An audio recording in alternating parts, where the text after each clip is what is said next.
between clean clothing changes for lack of women's underclothing, and if they provide their own, a failure to get their own undies back from the jail laundry. Sheriff Rod Graham says some of the complaints are well-founded. The jail's dilapidated laundry equipment, for example, has slowed down the system for cleaning and returning laundry. The sheriff says there are plans to put a washer and dryer right into the women's section so they can do their own and earn work credits in the process. As for other service problems, budget cuts are blamed for limited jail staff, which in turn limits the frequency and regularity of services. When we talk about phone calls, visiting time, guard time, all that takes staff time to move their way through the jail. These phone calls and individual care by an officer. Laurel County is applying for a new jail. That could solve the overcrowding in group cells, but not until 2 years from now. Responding to modesty complaints, the jail commander says screens have been ordered and denies male officers intrude unannounced. He says they do announce themselves when they enter the female section, and we do have a female deputy on, which is back there most of the time, so I'm a little surprised at that allegation, quite frankly, and we can't find any evidence to support that claim at all. On the lack of menstrual supplies? It's not that we're not giving them some sort of sanitary napkin to use. It's just that there seems to be a disagreement from my staff time anyway of what kind of product they want to use. Yellow women inmates have filed a class action suit seeking to improve their situation. If the sheriff is ordered to comply with all of their claims, someone's going to have to come up with a lot more manpower and money. Joan Edmonton, Newswatch 13, Yellow County. And returning to news of the Far East, in Japan, where the president spent 2 days, he made history by addressing the Japanese parliament or diet. The story from Mike Bonfriend. The Japanese National Assembly greeted the president and Mrs. Reagan with the respect and polite applause so characteristic of this society. The president spoke directly on the topic that most concerns the Japanese. I believe there can be only one policy for preserving our precious civilization in this modern age. A nuclear war can never be won and must never be fought. The only value in possessing nuclear weapons is to make sure they can't be used ever. The Assembly also applauded the president's promise to combat protectionist measures in the U.S., but he called on the Japanese to do the same for American exports. After the speech, the president was treated to an afternoon of Japanese culture. At Prime Minister Nakasoni's country estate, the president swung a mallet to make rice cake, enjoyed green tea in typical Japanese fashion, and posed with children. The Japanese visit is nearly over, and the president's aides say it's been a success. Tomorrow, the president travels to South Korea, where there have been reports of threats on Mr. Reagan's life. Officials say they're, of course, concerned, but add that the president would not be going if it was felt his safety was really in doubt. Mike Bonfriend, ABC News, Tokyo. Here in California, Governor Deugmejian is going to be sponsoring a state constitutional amendment to enlarge the state Supreme Court, plus take away the Chief Justice's voting power. According to the governor's spokesperson, Deugmejian's plan would divide the court into 2 divisions and expand it from 7 justices to 10. The plan, if approved by the legislature, would go before the voters statewide. It was a long, awaited victory, 40 years to be exact, for Fred Korematsu. During World War II, the 64-year-old Japanese-American was convicted of defying an order to report to internment camps, along with 120,000 others. Yesterday, the U.S. District Judge in San Francisco vacated Korematsu's misdemeanor conviction and accepted a petition that said the government had distorted and suppressed evidence to support the conviction. Craig, in what appears to be a murder-suicide, a man and woman were shot dead last night in Rancho Cordova. According to sheriff's deputies, the shooting occurred at 9929 El Chorrito Drive. A man entered the home of Alice Huddleston, made her children leave, shot her, and then turned the gun on himself. The man's name has not yet been released, and the sheriff's department is investigating the shootings. A series of accidents ended with the death of a Sacramento woman last night. 40-year-old Catherine Watkins was traveling westbound on Madison Avenue when apparently she lost control of the car, crossed the center divider, and hit an oncoming car. Watkins' car struck the second vehicle. She was swung from her car and struck by a Pontiac Firebird. The driver of the third car apparently did not realize he hit anything and dragged the body a quarter-mile before stopping. The cause of the accident appears to be due to the wet pavement after yesterday's rain, but Sacramento CHP officers are still investigating. And Craig, an eastbound Southern Pacific freight train derailed last night in Rockland. 10 to 15 SP freight cars left the tracks between Rockland Road and Midas Crossing. Traffic was blocked for hours. SP crews worked all night to clear the mess. Midas Crossing is still blocked, however. Rockland Road has been cleared. SP says that no hazardous chemicals were in the freight cars. All of the cars were empty. The wreck blocked both the eastbound and westbound tracks and ripped some railing up from the ground. SP is investigating the cause of the derailment. In Sacramento, an unusual sight on Arden Way, just west of Howell Avenue, early this morning, at a used car lot about 3 o'clock in the morning as the rain was coming down still, an inboard boat caught fire. The Arden Fire Department went out on the call at 2100 Arden Way and doused the boat, which was totally involved. The owner of Autoland, Wayne Smith, says the fire is a mystery to him and that he's waiting for the fire marshal's report on the cause of the blaze. And the Court of Appeals in Washington, D.C.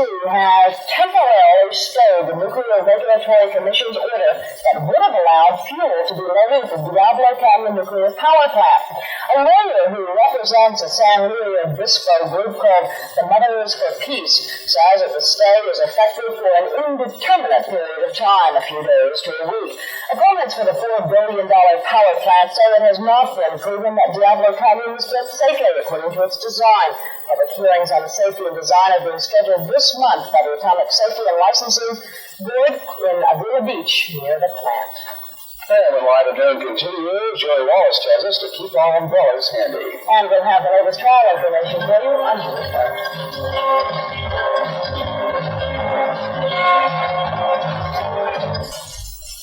At 7:30 this morning, Jay, we had all kinds of tire information, road information for us, and then it changed. It's all changed. All the highways now open without chain requirements, but if you plan to go over to Sierra this weekend, make sure you take the change, because it can change drastically up there, as you know.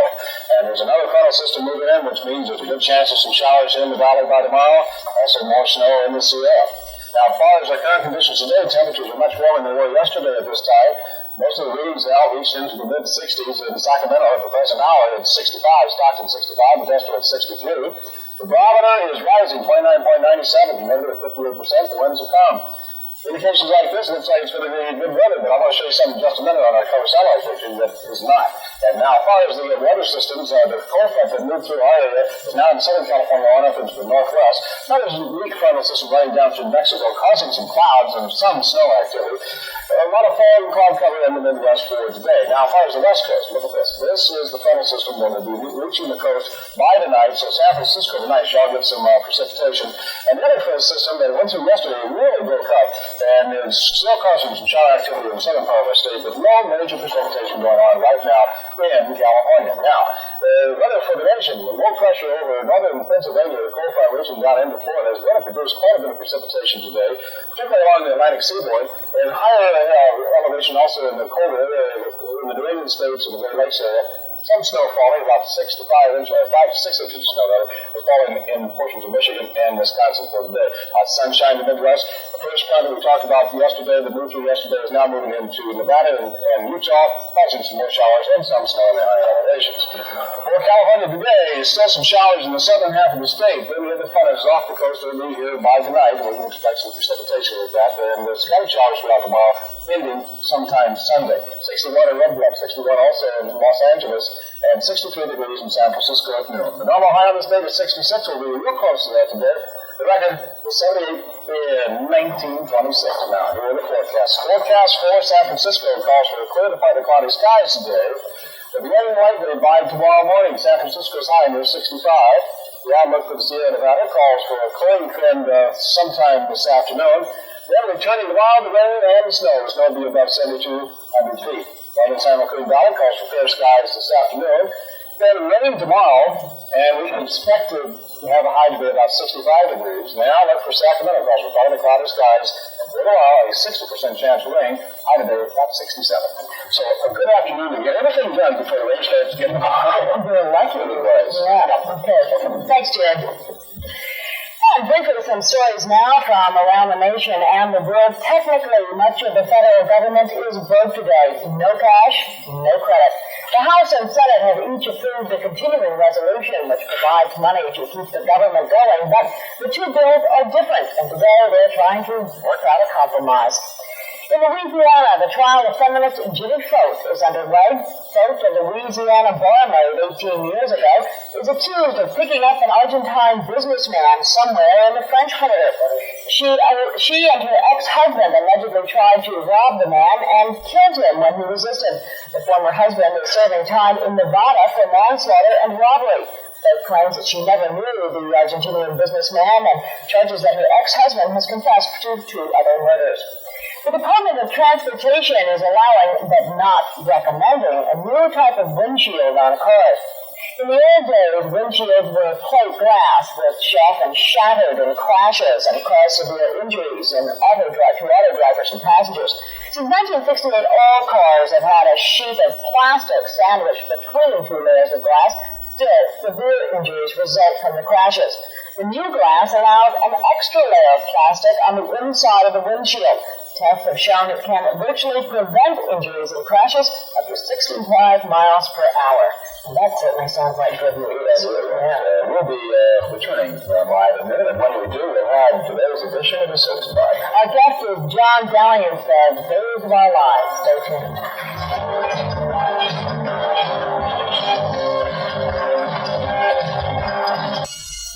It's time for the Subscribe with John Gabriel, an inside look at daytime drama's top stars. Today we meet John Delancey of Days of Our Lives. Here's John Gabriel with more. Well, John Delancey starred in some 40 major TV and film roles, including appearances in Scruples, Little Women, The Onion Field, and more recently as Alistair McComb in The Thornbirds. He's best known to television viewers as Eugene Bradford in Days of Our Lives. I thought they only did this in the old movies. Romantic movies. Yeah, like Gable and Lombard. Hey, you like Gable and Lombard? Yeah, the reruns on the Late Show. Eugene is liked because ultimately he's the person that somebody would like to take home with them. I don't know. I've never seen like that.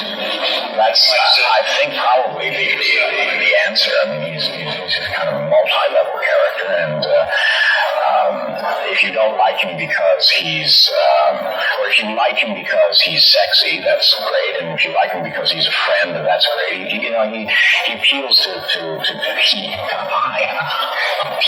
different people for a number of different reasons, as opposed to, let's say, a singly macho character who, that's their image, and that's what you have to be attracted to. So Eugene is attractive to a number of different, a wider spectrum of people because there's more going on with him.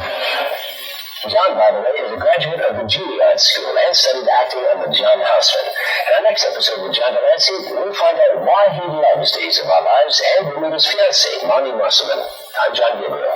That episode will be on Monday's edition of Live at Noon. Now it's time for our soapbox drawing.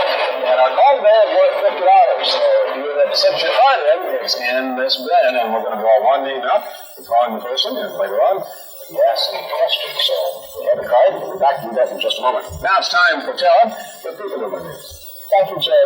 Lawyers for former television anchor woman Christine Koff have asked for a new trial today on her claim that she was demoted from the anchor desk at KMBC because of sex discrimination. And Jacqueline Kennedy Onassis doesn't like the idea of a look-alike of her appearing in advertisements with Jean Shalit, Ruth Gordon, and Sherry Belafonte. So the former First Lady has filed suit to stop the ad. The Christian Dior ad is running in a number of major national magazines and does not name anyone. But Onassis contends that because the ad does show the real Shalit, Gordon, and Belafonte, it implies that the model is her. So she says that the ads are embarrassing and are injurious to her reputation.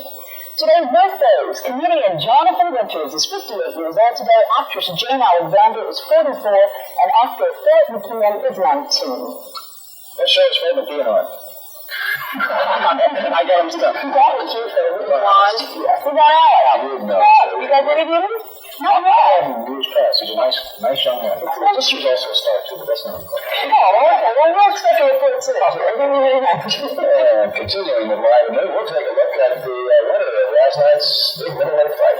And we'll have a preview of UAP women's volleyball and the upcoming Wendy's Classic.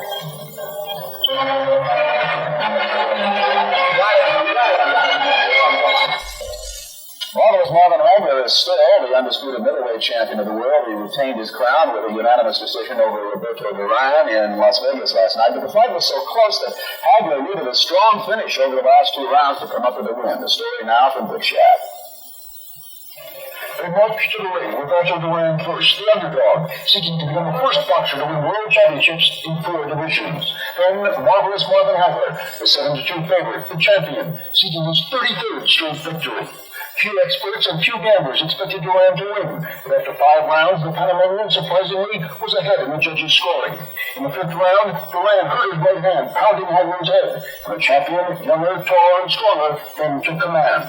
At the end of 10 rounds, Hagler was leading, and Duran seemed to be tiring. But the challenger revived, and after a dull 11th round that had the Las Vegas crowd booing, Duran won the 12th round convincingly, raising a welt under Hagler's left eye, changing the boos to cheers. Duran also won the 13th round and moved ahead on points on the brink of a major upset. Hagler met the challenge and fighting aggressively won the last 2 rounds and the fight by the slimmest of margins. 1 point according to 2 judges, 2 points according to the 3rd. Duran, on the target of occasional cries of no mas, had lost the fight, but proven his courage. And afterward, Hagler had kind words for the challenger. The very gutsy warrior, Duran, on the other hand, had no praise for Hagler. But Hagler had the final word, the bottom line. Hey, I guess I made the big rain tonight, eh? And so for a change, there were no real losers. Hagler finished with his title, Duran with his self-respect, and the spectators with their money's worth, which is hard to believe when you're paying up to $600 for a ticket. Dick Shack, ABC News, Las Vegas.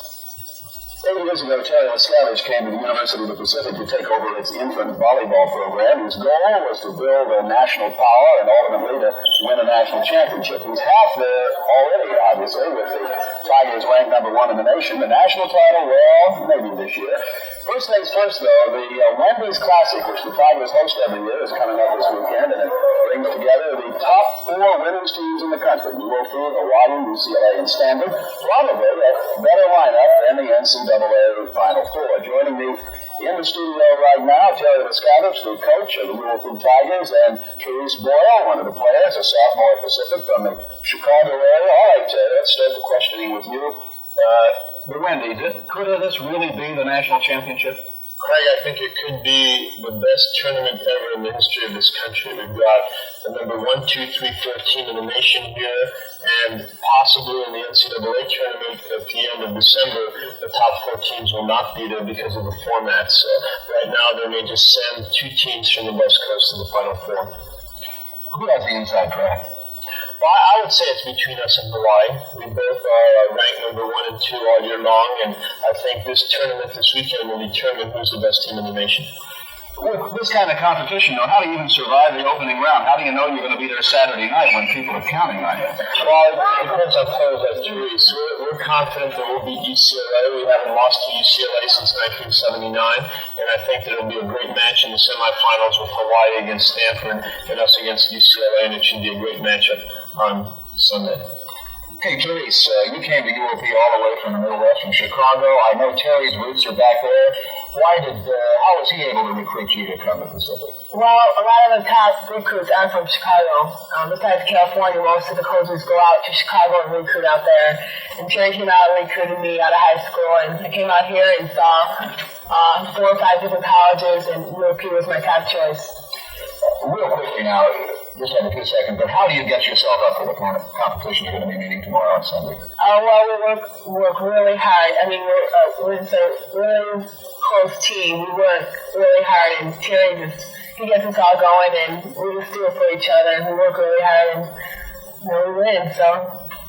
Yeah, I don't think I've heard Therese talk before, but that's Chicago all over. Yeah, relaxing. Good luck to you. The Wendy's Classic coming up at 5:30 and 7:30 tomorrow, 3 o'clock and 5 o'clock Sunday at the Spano Center on the UOP campus in Stockton. And coming up on Live at Noon, a multinational crime ring suspected of stealing government checks. And on Live at Noon also, the final part of the series on financial survival. Stay with us.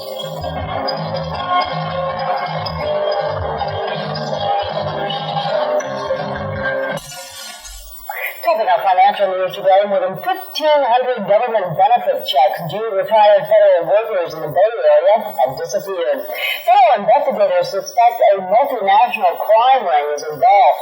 The checks have been routed from the Postal Center at the San Francisco International Airport to the Philippines, where investigators say they were sold to, quote, greedy business people after the dollar amounts were raised. Those alterations, along with the theft, could add up to losses of $100 million. This year's corn harvest will be even lower than predicted, less than half of last year's, and the smallest in 18 years. The drop is being attributed to the weather and the government's payment-in-kind program. And the Agriculture Department also says that some 1,357 farms that owed money to the Farmers Home Administration were sold out from under their owners this past year to pay off the loans. That's a 60% increase over the previous year. Well, AT&T spent more than $2 million in stockholders' money lobbying to convince Congress not to do what it did last night. The House voted not to impose a $2 a month access fee for long distance, which was scheduled to take effect in January. The bill now goes to the Senate, and so does one of the most expensive lobbying campaigns ever. Well, the stock market is continuing its upward trend today. Peter Miller over at Dean Witter tells me that the Dow usually rallies for a 3-day weekend, and rally it is. The Dow Jones Industrial Average is up 10.88, standing at 1236.75. Well, all this week, our financial reporter Steve Crowley has been building a financial survival plan for us from now until the year 2000. Today, in Part 5, Steve has his advice for our survival compass, the Van Vliets. The Van Vliets have been developing their careers for both job satisfaction and financial rewards. Debbie is in a management position now and further developing her computer skills. Dan has a successful small business. He likes being his own boss, master of his own fate. What are you doing now? Are you going to eat tonight? They enjoy managing money and use the team approach here and in karate class 4 nights a week. Yeah, when I need help in my business, I go to Debbie and I ask her what she would do. And she usually has a more logical chemistry type of a mind. I think it's probably her background, and I have more of my attitude would be, well, go for it. Hers is more logical, and it settles down my financial ideas a lot of times. We kind of feel like just go out and live it up as much as we can now while we can. And that, we'll take care of tomorrow when tomorrow's here. There's no doubt about it. They're on the right track with financial security. They're survivors, and they're happy. So here's my advice to make sure their financial security continues. Save at least a small amount every month as a long-term investment. Diversify that money into a variety of sound investments. Each of you should think about starting IRA accounts and deduct that savings from taxable income. You both would like to teach karate, and you're both artists. These might be money makers in the future. And last, get professional help with tax planning. I came home today and found out that I owed an extra $1,600 on my income tax, where I thought I was getting back $1,100. That's $2,700 difference. This is a fact. And as you climb towards your combined income goal of $60,000 a year, you'll really need sophisticated tax advice. One final word about worrying about inflation as we approach the year 2000. When I was born, $1 million was a lot of money. Today, it's still a lot of money. I'm Steve Crowley with your Money Report. One of the most difficult problems a family can confront is when older members of the family can't cope for themselves. So what do you do? Does Grandma move in with you, or does she at a nursing home? We'll have some advice on Saturday's problem next on Market News.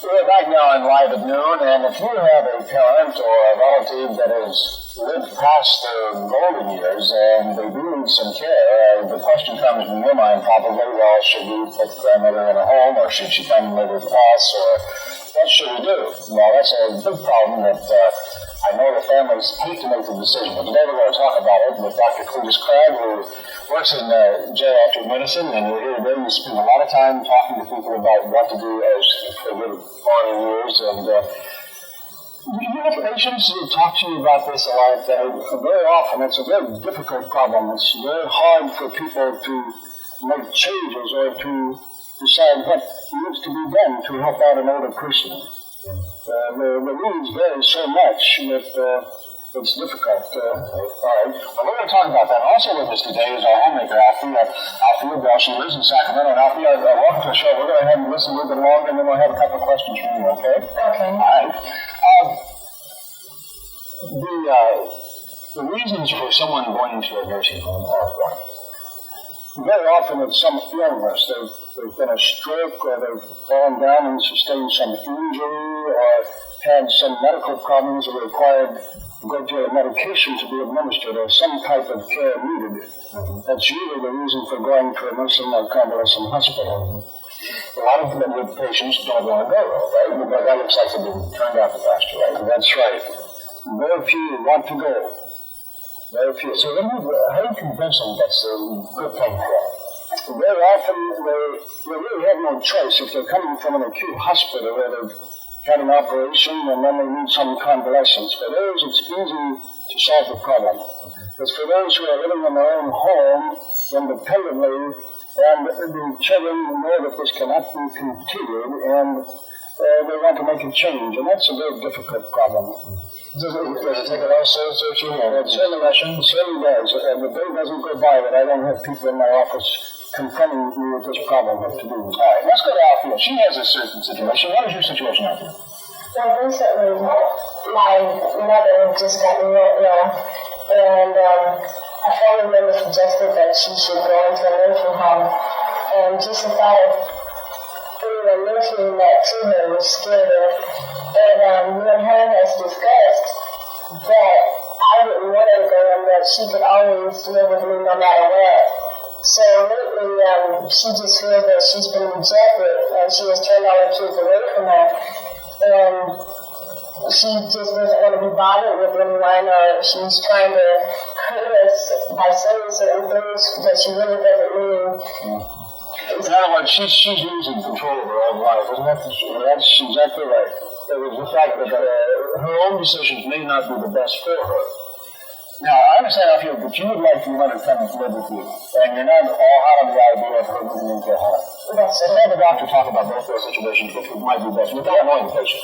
One suggestion would be, can she come for a visit and try even just for the daytime and see how things go? Can you meet her needs when she comes in for a visit? Or try it for overnight.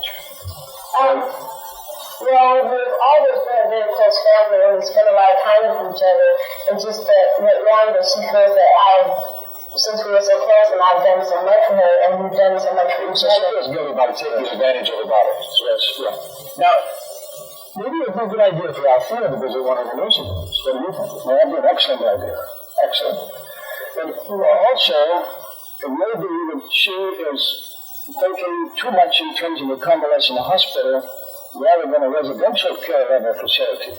And there are board and care homes licensed also that might be somewhat less than a nursing home and very much more acceptable. Okay. So the idea is to have her come and stay for a while and see if you can adjust to that. If not, visit the home and just see what they are, because they're not what you might think unless you haven't been in one for quite some time. They've changed tremendously. Some of them are very fine places.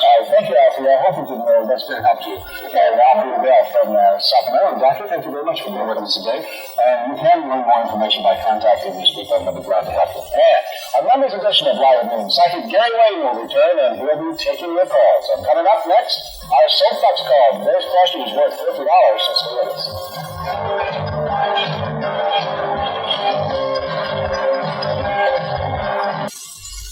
We're back now, and it's time for our final edition soapbox quiz. And on the line today is Robin Smith from Orangeville. Hi, Robin. Hi. You ready? Yeah? Did you watch today's episode? No, I didn't. Well, I'll tell you what. This one is a question that you have a pretty good chance of, I think. So you watch and see if you can come up with the answer, all right? Okay. Oh, Mandy, it's beautiful. How'd you like it? It's better than that thing you got at the drugstore. Well, for sure, but this must have cost you a fortune. No, didn't cost me a cent. Oh, what are you talking? Look at this antique. Look at that handle here. Look at the initials. Okay, now here comes the question. That's Amanda and Greg talking there. And she just given him a cane from one of her family members. Now, was the cane was the dead cane belong to Amanda's father, to Amanda's grandfather, to her grandmother, or her great uncle? Her grandfather. Okay, let's take a look. Didn't cost me a cent. Oh, what are you talking? Look at his antique. Look at that handle here. Look at the initials. It was my grandfather's. Hey, guess what, Robin? I won! You got it! Now, you said you didn't see today's show. Did you just know that? Huh? No, I didn't. Oh, you knew that, huh? I didn't know it. Oh, you didn't know? You just guessed, huh? Well, guess what? We're going to send you a check for $50, and it's so fun to send you and have you a Friday winner, and thank you very much for playing our game, okay? Thank you. Thank you. Bye. One thing about it, we'd like you to watch every day. If you happen to miss one episode like Robin did, she had a chance to win, so she wins her $50 today. Now, next Monday, our jackpot will be worth $50. Send your postcards to Post Office Box 1327, Stockton 95201, and make sure you put it on a postcard. Coming up, we'll take a look at Thanksgiving dinner with you.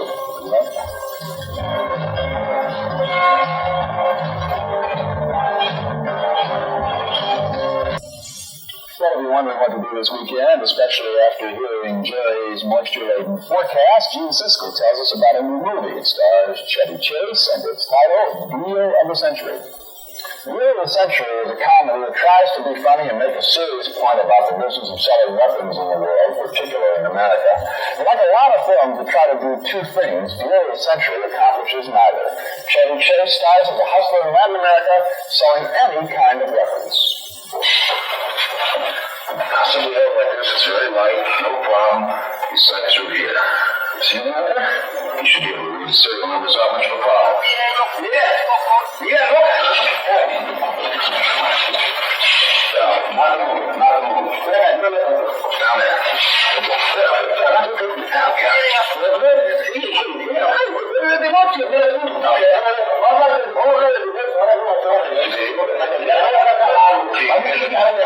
Gentlemen, this is very simple to operate. So we lock the target in the sight, and the rest is well.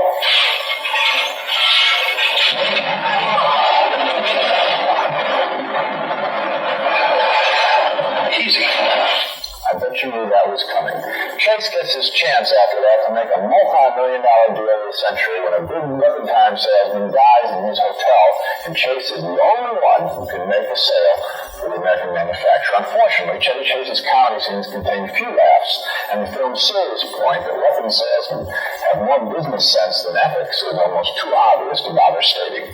Deal of the Century would like to be a wicked black comedy like Dr. Strangelove, but it doesn't come close. And I'm Gene Siskel at the movies. Oh, that's a nice tax write-off maybe for Chevy.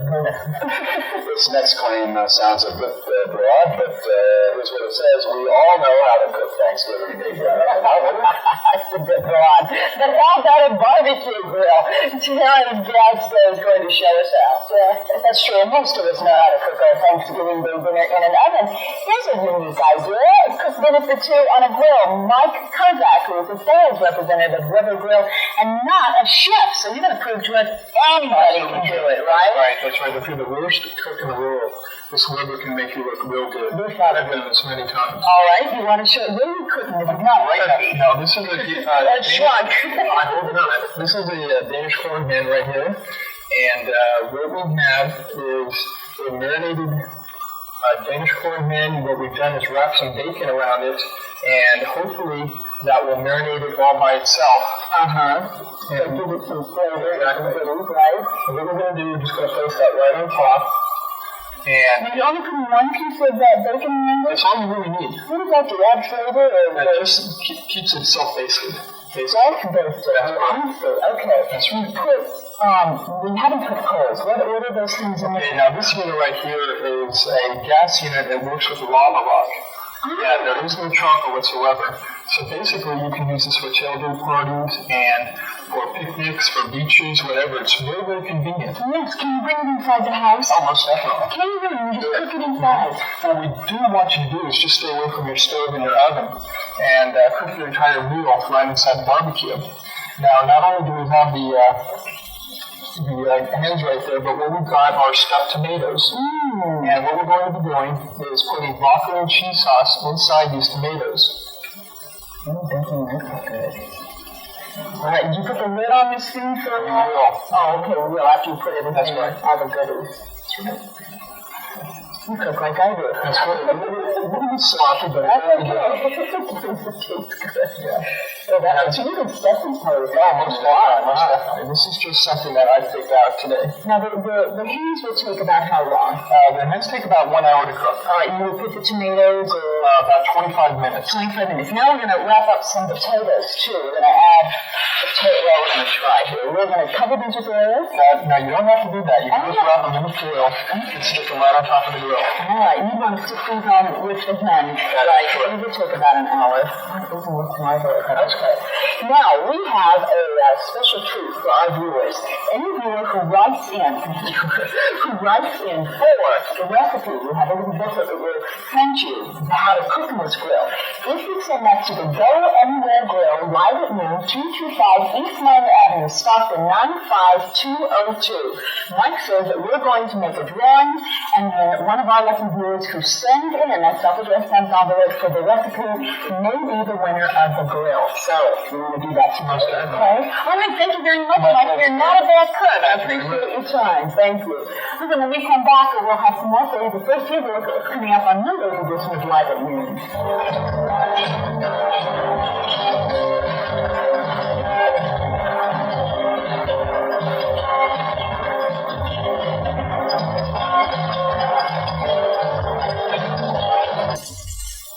Children hospitalized at Mercy General in Sacramento got a surprise celebrity visit this morning. A man who called himself Caesar Santa, but just amazingly like comedian Marty Allen, rolled up to the hospital in a chariot complete with reindeer and saddle.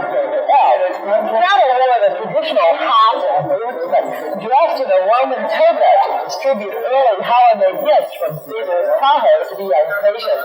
The staff at Mercy General is one of 6 hospitals Allen is visiting as part of a huge Christmas promotion for the Lake Tahoe Hotel. Well, speaking of Christmas and wintertime, it's been snowing up in the Sierra, and that causes excitement in the hearts of avid skiers. The first snows of the season are enabling the first ski run in the Tahoe area to open tomorrow. Let's take a look at the preparations. Mike Hendricks inside the grooming tractor is working on his mountain. He's the mountain manager here, and he's determined to open it up tomorrow. Well, at least a little piece of it. We've been making snow the last couple of nights, and we take our snowcats out and spread the snow evenly on the beginner's run, so it's all approximately the same depth. Right now, there's only a 6 to 8 inch base on one small beginner run, but it's a start. Opening tomorrow, they say, would make Royal the first ski resort to open in California this winter, and the second in the country. Skiing here is more than fun, it's an industry, and an early open is a shot in the arm for the local economy and hundreds of employees. We usually try and have all of our crew, which in mid-season is about 250 employees, to work by Thanksgiving. Right now, it looks and feels like winter has arrived here in the Sierra, with temperatures in the 30s, a stiff wind, and rain and snow falling. But skiing is a risky business, and people here have been fooled before already this year. We were making snow back in October, the last week in October, only to have it turn very warm and melt, completely melt. And then once again, the first weekend in November, we were making snow again. And once again, it turned warm and snowed again. Now, though, it looks like the fickle slush of October will soon transform into the white slopes of the High Sierra that skiers here have been waiting for since last summer. So inside the lodge, they're cleaning up, shining up, gearing up the kitchen, finishing off some last-minute repairs, so that when the first frigid, exhausted skiers plop down here tomorrow, they'll have something warm to serve up. Do we have enough snow down south for you to learn to ski? No, but I hope to learn. The Karen doesn't know either. We're going to learn together this winter. Maybe we'll take two of it.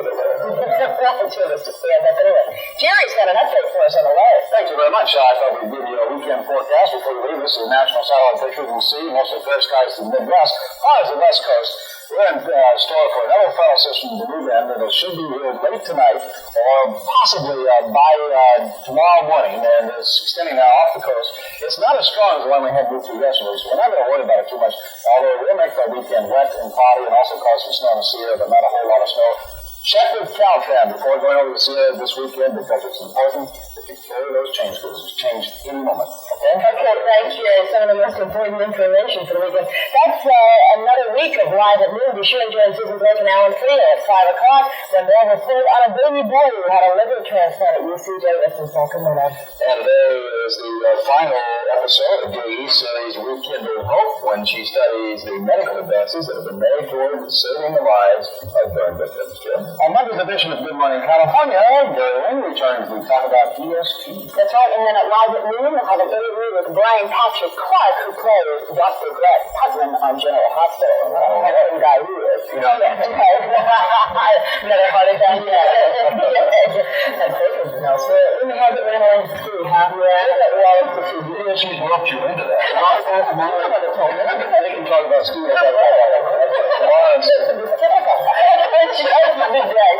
I'm join us again on Monday. Have a good weekend. In the meantime, we'll see you on Monday.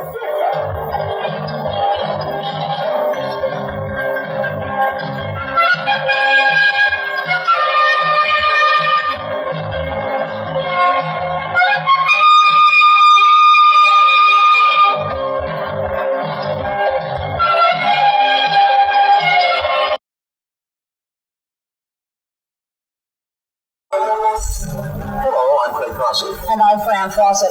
20 years ago today, President John Fitzgerald Kennedy was assassinated. The nation remembers, and so do we. The West German Parliament is expected to vote on missile deployment today as the U.S. and Soviets continue arms talks. Until early. I'm Jay Wallace. The newest way to look for the perfect mate. We'll show you how to do it. And we meet the Condu, and of course we'll say another round of the safeguards. The killer snowstorm blankets the Midwest. Good news for the wine industry, and a valuable strawberry is picked. Live at noon is next. Stay tuned.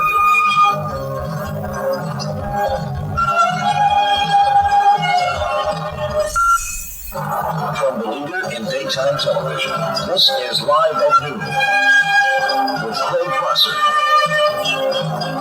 Fran Fawcett, Jen Wallace, and Tara O'Leary.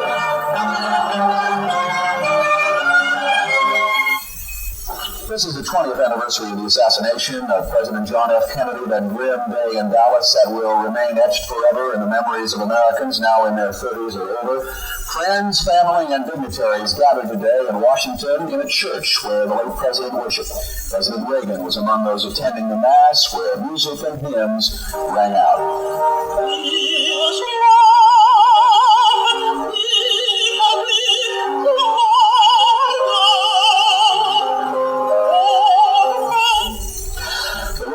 Archbishop of Washington, James Hickey, celebrated Mass and said of the fallen president, the hopes he raised are still in our hearts. Family members, including Kennedy's sister, Eunice Shriver, took part in the service, and daughter Caroline Kennedy, 5 days short of her 26th birthday, read passages from her father's speech. Our most basic common link is that we all inhabit this small planet.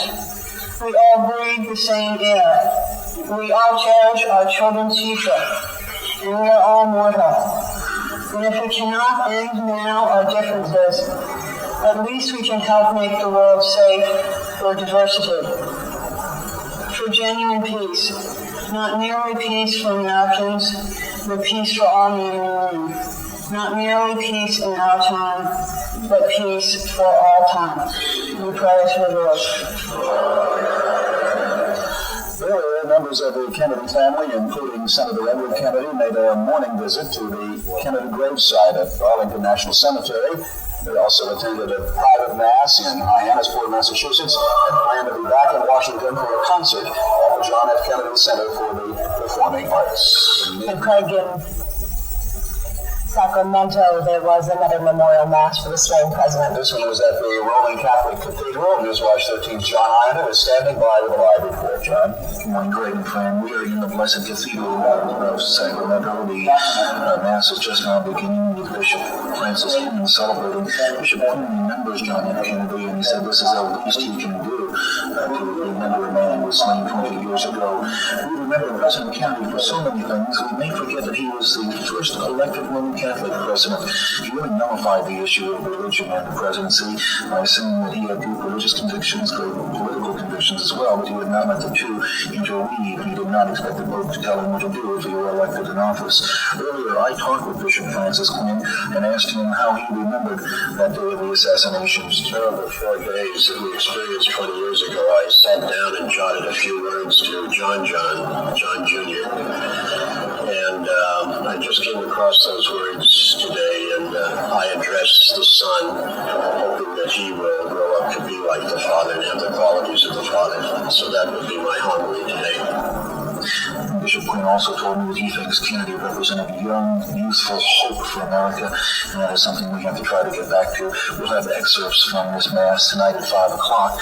So from the Blessed Cathedral in Sacramento, I'm John Ryder. Back to you. Okay, thank you very much, John. A sad day for most Americans. As I said earlier, most Americans are old enough will remember that day forever. I'm sure you do, I do. In the Midwest, a severe winter storm is slowly making its way across the Rockies and is expected to get stronger as it moves east. The storm has forced the closing of some highways and schools in Wyoming and Colorado. More than 2 feet of snow has already fallen in New Mexico, and the storm has triggered avalanches in Colorado. Authorities have blamed the storm for 10 deaths, and forecasters predict the storm will reach blizzard strength by the time it reaches the Great Lakes.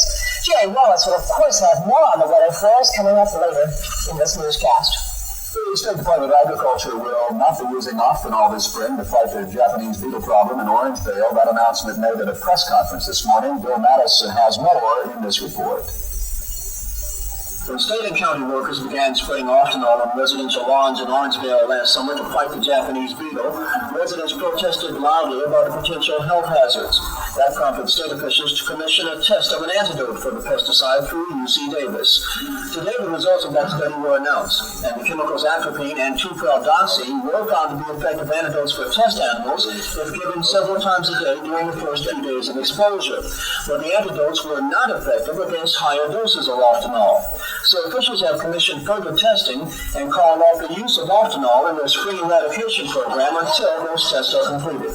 What we're going to be looking at is if dosing, repeated dosing for a prolonged period of time might possibly cause these effects rather than a single large dose. The state will now use diazinon and 7 in their spring program, and officials say not being able to use ethanol may hurt.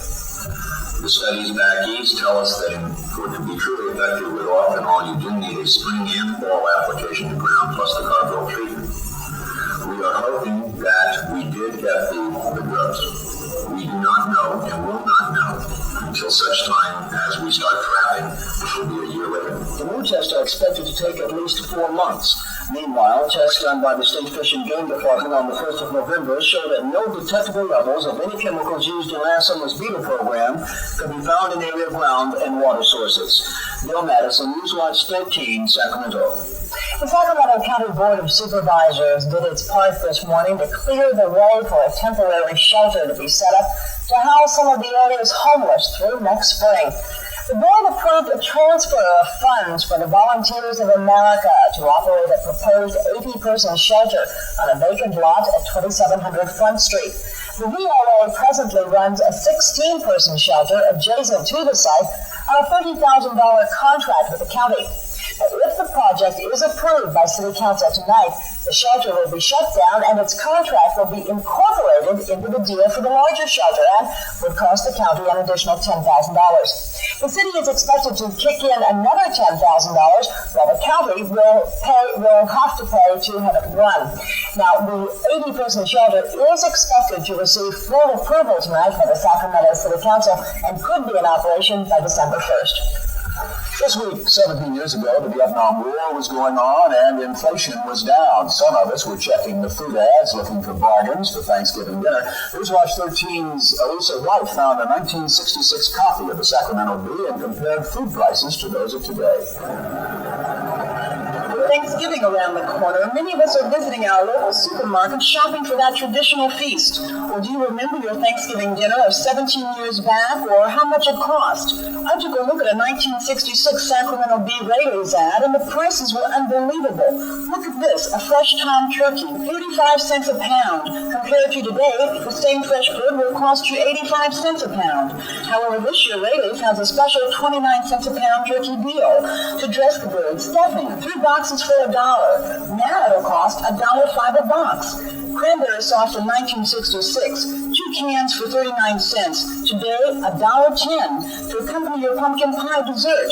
Coffee, a 2-pound can, $1.19. And look at this, in 1983, it'll cost you $4.69. Well, there's no doubt food prices have skyrocketed over the years, but has it affected many Thanksgiving menus? I don't think so. I think Thanksgiving's a time when we just really go out and splurge a little bit, and maybe we'll make cuts other places. We seem to stick to the same menu, and I think this year it'll probably be equal to what it was 17 years ago. We still have the turkey and the salad and the pie, the jelly salads and the pies, and exactly the same type of food that we had before. Another change since 1966, gold bond stamps. You got those free with your purchase. Well, no more.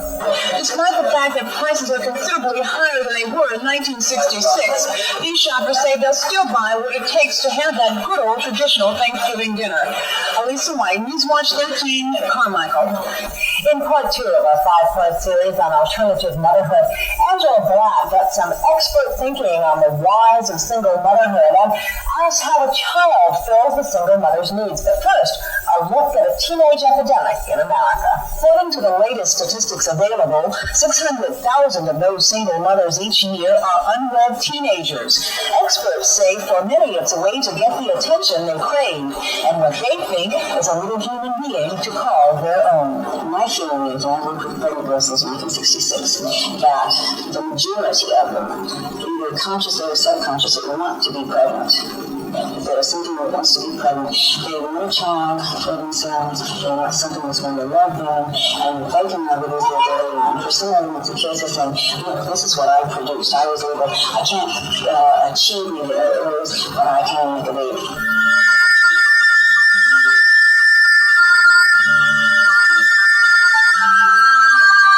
The image of the older woman who wants a child is quite different. I made a decision. It was a tough decision. It's one that I really thought out. But I made a decision that I was going to go and have a baby by myself. Without a partner. The day was only 3 months old, but I'm just loving the one every day and having one fun with her. And I had a very difficult pregnancy and a difficult labor and delivery, and I'm still living regrets. It's the best thing I ever did. But not all women face childbearing without a partner. Lesbian couples are using sperm banks and donor friends to help them produce the families they want. Well, we were both interested in having children. We both, it was an important part of our life. And at the time, we had a secure relationship and we had secure jobs, and it felt like the right time to go ahead and start a family, just like any other couple. Had you thought about this going into the relationship? Not really, I don't think it was as well known then, but it didn't seem like an option to gays to have children. This is Angela Black reporting. And when live at noon returns, Jerry will tell us if we're going to shiver again tonight. And the missing debate goes on in the German parliament.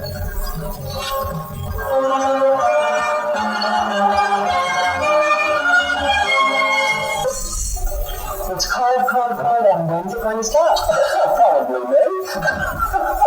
Thanks a lot, Jerry. That's my question, I guess. Now, you don't think, it was colder than it should be this time of year. Of course it is.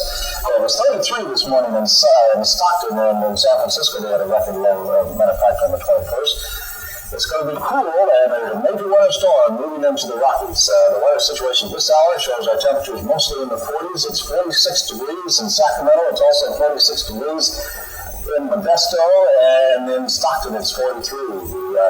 The barometer right now, 3.06 in falling, humidity of 93%. The winds are out of the south at 8 miles per hour. Now, here's our satellite picture at noontime today. You want to say fair skies throughout the eastern half of the country, but this is a storm track running all the way down into Mexico and over the Texas Panhandle, and it's going to produce heavy snow in Nebraska and sections of Iowa, Minnesota, and South Dakota today. And then there's an outer frontal system that's moving out into the Pacific, and that's the one that's going to bring us precipitation probably, well, how about Thanksgiving Day? Right now we have some clouds in Northern California. Earlier reports called for clear skies, and it doesn't look like that's going to happen. Mostly cloudy skies. A little break in the storm system, but as you can see, it's a large one. It'll eventually be moving into our state and producing some showers, also colder temperatures, and looks like that's going to be happening on Thanksgiving Day. Now, as far as the national weather map at this hour, that low pressure, which is sitting now over Kansas, started down in New Mexico and Arizona, started moving up storm track just through Iowa and Wisconsin. It's a cold front extending from it, then also a stationary front or a warm front. The warm air is moving up from the south, cold air from the north. What happens? It produces heavy snows, and 2 feet of snow is reported in some sections of Utah, as well as Colorado, and in Wyoming today, travelers advisories and the like, all out for this area. Now, what's the good news for them is the fact that the storm will be through by Thanksgiving, so traveling on Thanksgiving and Friday looks like some really nice weather. We're going to get the storm off the coast. That's probably our problem. It's 42 degrees in Red Bluff, also 43 in Stockton, Modesto, and Fresno in the mid to upper 60s, 57 in LA. You can see that it's really a cool day over the entire state, 50 degrees in San Francisco. Our normal high is 61. The record was 76 in 1959. Now here, the forecast. The forecast for San Francisco today does call for high clouds today with mostly cloudy skies by tomorrow. San Francisco will be about 63 degrees for a high today. The outlook for the Sierra Nevada calls for a possibility of light snow today. Heavy amounts tomorrow, heavier on Thanksgiving Day. Lake Tahoe's high should be somewhere in the low 40s. For northern South Valley calls for very cloudy skies today and tomorrow. Stockton's high 62. And for Sacramento, high clouds today, cloudy skies for tomorrow, and the possibility of rain is in the forecast for Thanksgiving Day. Looks like you won't be able to get out and jog those calories away. Well, I try to burn mine off in front of the TV. Thanksgiving will be good. Well, so far it has not worked. I'm still waiting. Thanks, Jay. Riot police arrested about 100 anti-nuclear protesters near West Germany's parliament today, while politicians inside are debating the deployment of new U.S. nuclear missiles. The West German parliament is expected to vote on the deployment plan later today. Hal Walker has this report from Bonn. German Defense Minister Manfred Weber led off the second day of parliamentary debate on the American missiles issue. In a conciliatory speech, he assured the Soviet Union his country is not seeking confrontation, but merely abiding by a joint decision of NATO allies in accepting new medium-range nuclear weapons on German soil. Although the Social Democrats have voted to oppose the missiles, they are so greatly outnumbered in the legislature by the ruling coalition that their voice is all but lost in the debate. A final vote is expected before the end of the day, and with its outcome all but assured, the arrival of the first wave of missiles is anticipated within a matter of days. In contrast to yesterday's large and noisy anti-missile protests, few demonstrators were in evidence today, and those that showed up were dealt with quickly by German police on the grounds that they have not been given permission for a protest gathering. Hal Walker, ABC News, Bonn. While the German parliament debated medium-range missiles, U.S. and Soviet negotiators met in Geneva for about an hour today on the subject of long-range missiles. They're scheduled to meet tomorrow on a medium-range question, and that could be their last session for a while. With the West Germans about to agree on deployment of Pershing and cruise missiles, the Soviets could use tomorrow's meeting to make good on their threat to walk out of the talks. They still have a dilemma, though, how to gain maximum political advantage in European public opinion. They can stage a dramatic walkout or stick around until mid-December, when the negotiations are scheduled to recess anyway. A spokesman for PLO leader Yasser Arafat says fighting among rival Palestinian factions has quieted down now. Arafat's enemies staged a pre-dawn artillery barrage and hit and run assaults in Tripoli's neighborhoods near Arafat's headquarters. Police reports say as many as 30 people were killed and 60 wounded in the fighting. Arafat and his troops are still bottled up with their supplies cut off now. A communications satellite, which is crucial to the success of the next space shuttle mission, isn't working at 100%, and NASA officials are trying to fix it before the next launch of the Columbia, which is set for Monday. NASA says the problem won't delay the launch, however. Columbia will carry 6 astronauts on a 9-day mission. Eli Lilly and Company will appeal that $6 million judgment awarded Clarence Boron, who claimed that his 81-year-old mother died after taking the arthritis drug Oriflex. In court, it was argued that Oriflex was sold before it was properly tested, and that the drug maker knew even even after a new deaths associated with the drug. The defense contended that oral flex wasn't the cause of the woman's death and that really hadn't violated any federal law or regulation. Coming up on Live at Noon, a visit with Steve Bond. Steve plays Jenny Lee on Assault General Hospital. So spot is next, says Virgin.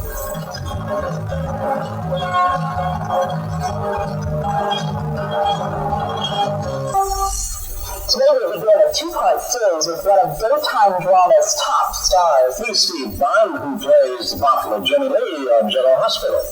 John Duke. Steve Bond, Jenny Lee Holt on General Hospital, has been described by Daytime TV magazine as the sex idol who sent shockwaves through Hollywood by posing nude in a recent issue of Playgirl magazine. But Steve has a very different concept of a male sex symbol. I think Jerry Grant was a sex symbol, in my opinion. Marlon Brando, in his own way, was a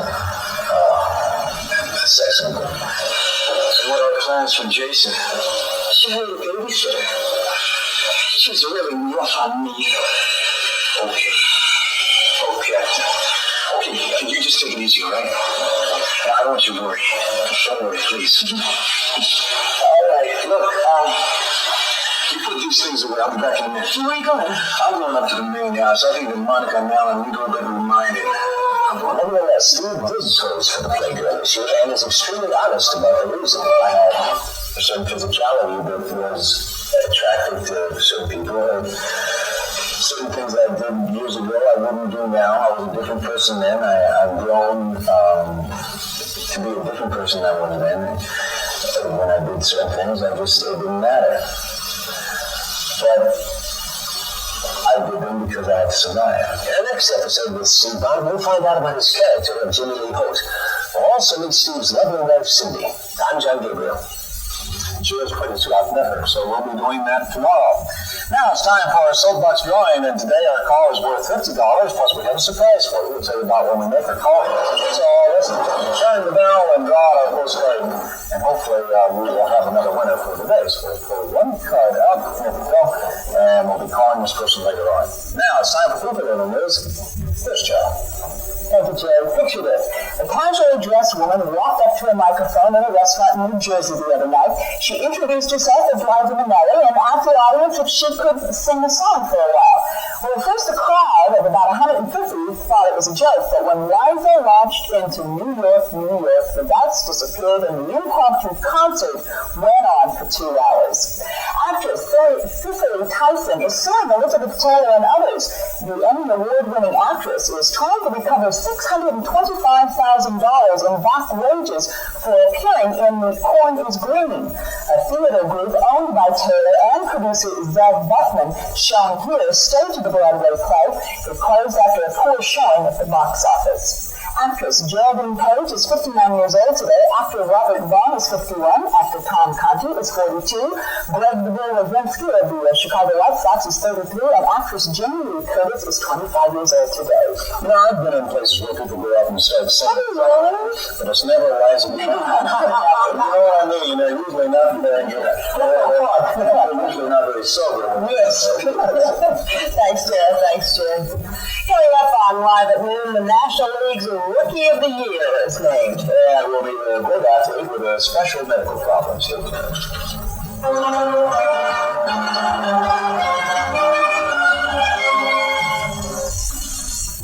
The New York Jets scored 17 unanswered points in the fourth quarter last night to beat the Saints in New Orleans 31-28 after Bob Levy kicked a 38-yard field goal to start the final period. Richard Todd connected with Jerome Barkin to pull the Jets to within 4 at 28-24.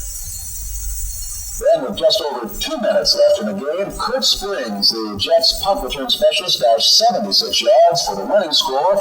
New York is now 5-7. The Saints fell to 6-6.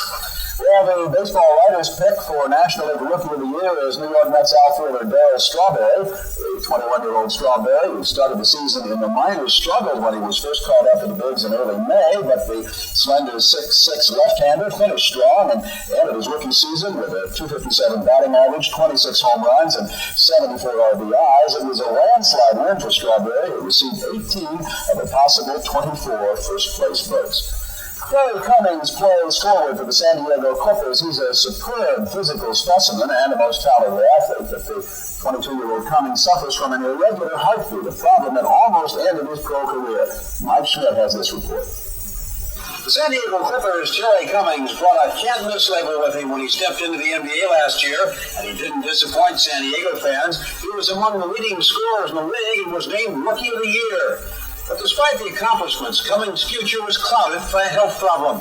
He was discovered to have an irregular heartbeat. The heart, instead of taking the normal, 2 beats, it takes an extra beat and the heart speeds up at such a pace that no blood gets in or out of the heart. And what's actually happened to really counter that is they've given me a drug, and then along with the drug, I've taken to eating better and just really looking out for myself a lot more. What exactly are you doing at this point to kind of correct this problem? Well, when you think this problem is corrected for the medication he's taking a drug that's relatively new and it's been used in Europe for some time, but it's proven to be very successful. So we think that he's under control. But once a month, once every 2 weeks or so, we check him during a game and monitor his electrocardiogram during the game. In his young career, Cummings has known some adversity, but through it all, he thinks he'll be a much better player. To me, life is made up of a whole lot of ditches that you have to climb out of, get back on the right road, and it really helps you to mature because the next time you see that ditch, you walk around, and that's what I believe I'm doing, trying to take care of myself so I won't have to get in that spot again. Mike Smith for ABC News in San Diego. As we said, a superb physical specimen, yet with a problem. It sounds scary, I think, for the average person. Yeah, it does sound a little scary, but got it under control. Traffic then continues. The biggest tax fraud ever involves celebrities. And will a mansion become a misery? Stay tuned.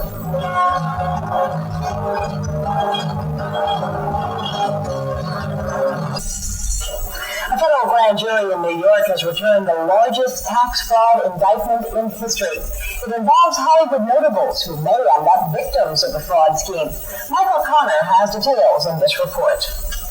The indictment charges 5 men connected with 2 New York investment companies with selling phony tax shelters, more than $130 million worth. According to the government, that makes it the largest criminal tax case in history. This is an indication, really, of the level of income tax evasion and tax fraud that is going on in our society, and that it is quite substantial.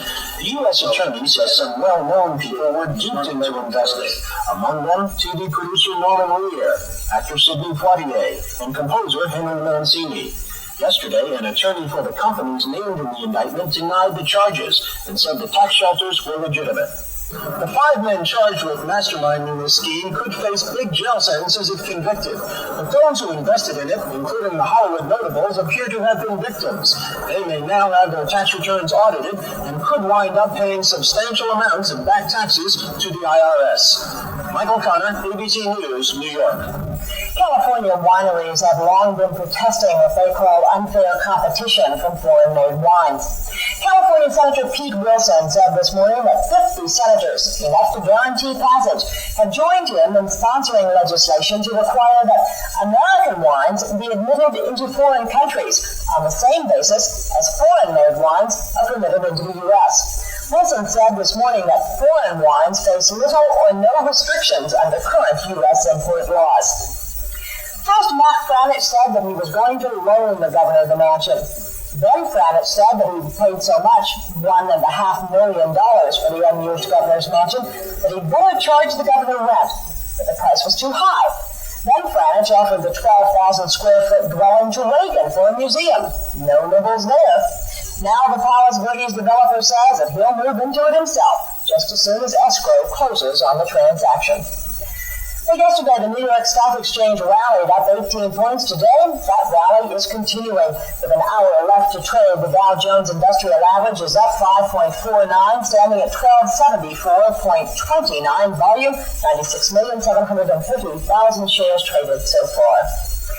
Yesterday was a day to remember on Wall Street thanks to the creation of 7 new telephone companies from the old Ma Bell system called Baby Bell. More from Dan Stock Exchange has seen a lot of big issues of common stock over the years, but one leads to yesterday's launch of shares in AT&T's new offspring. Well, I think it's one of the most important days in the history of the exchange because it is the largest listing we've ever had. Members of the exchange now have 1,600 million more shares of stock to trade. Shares of the new trimmed down AT&T and the 7 regional phone companies that will replace Ma Bell on January 1st. Brokerage houses have been advertising for weeks to get some of that business, but they may simply have scared off some customers. It is very confusing, and the more I read about it, the more confused I get. My initial idea was to hold AT&T to begin with, and I'm still going to say that one. Still, some 10 million shares of old and new AT&T stock changed hands in the first day of trading, and that boosted total volume on the big board to almost 98 million shares, the highest total in a month. Dan Ford, ABC News, New York. They're calling those 7 new Bell stocks the Baby Bells. Moving along now, it's time for another report from our job expert, Curtis Dash. The special guest today discusses the importance of the MBA, or the lack of importance of the MBA. Lindquist, who is Associate Dean and Director of Placement at Northwestern University. Dean Lindquist co-authors the well-known and highly respected Northwestern University Endicott Report on college recruiting and salary trends. The MBA has a reputation of being the ticket to the executive suite. What trends have you seen? For many years it has been, and it has been hyped that way by a good many of the MBA programs that have come online in the last several years. I think that there is, at the present time, given the abundant number of new programs and the great number of MBA graduates, just an oversupply of MBAs. I think there's been another problem that's compounded the issue, and that is that the escalation of salaries up into the high 20s and the low 30s is causing the corporations to look at this as a very expensive commodity. So much so that they're reevaluating how the MBA is going to be used in those corporations, in their corporations, and they're looking at it with the standpoint, is it cost effective? And many are saying no. I know of one Fortune 500 company who last year hired 130 MBAs. This year recruited 70, and next year is planning on only 30. I think this is a national trend that's going to be with us for several years.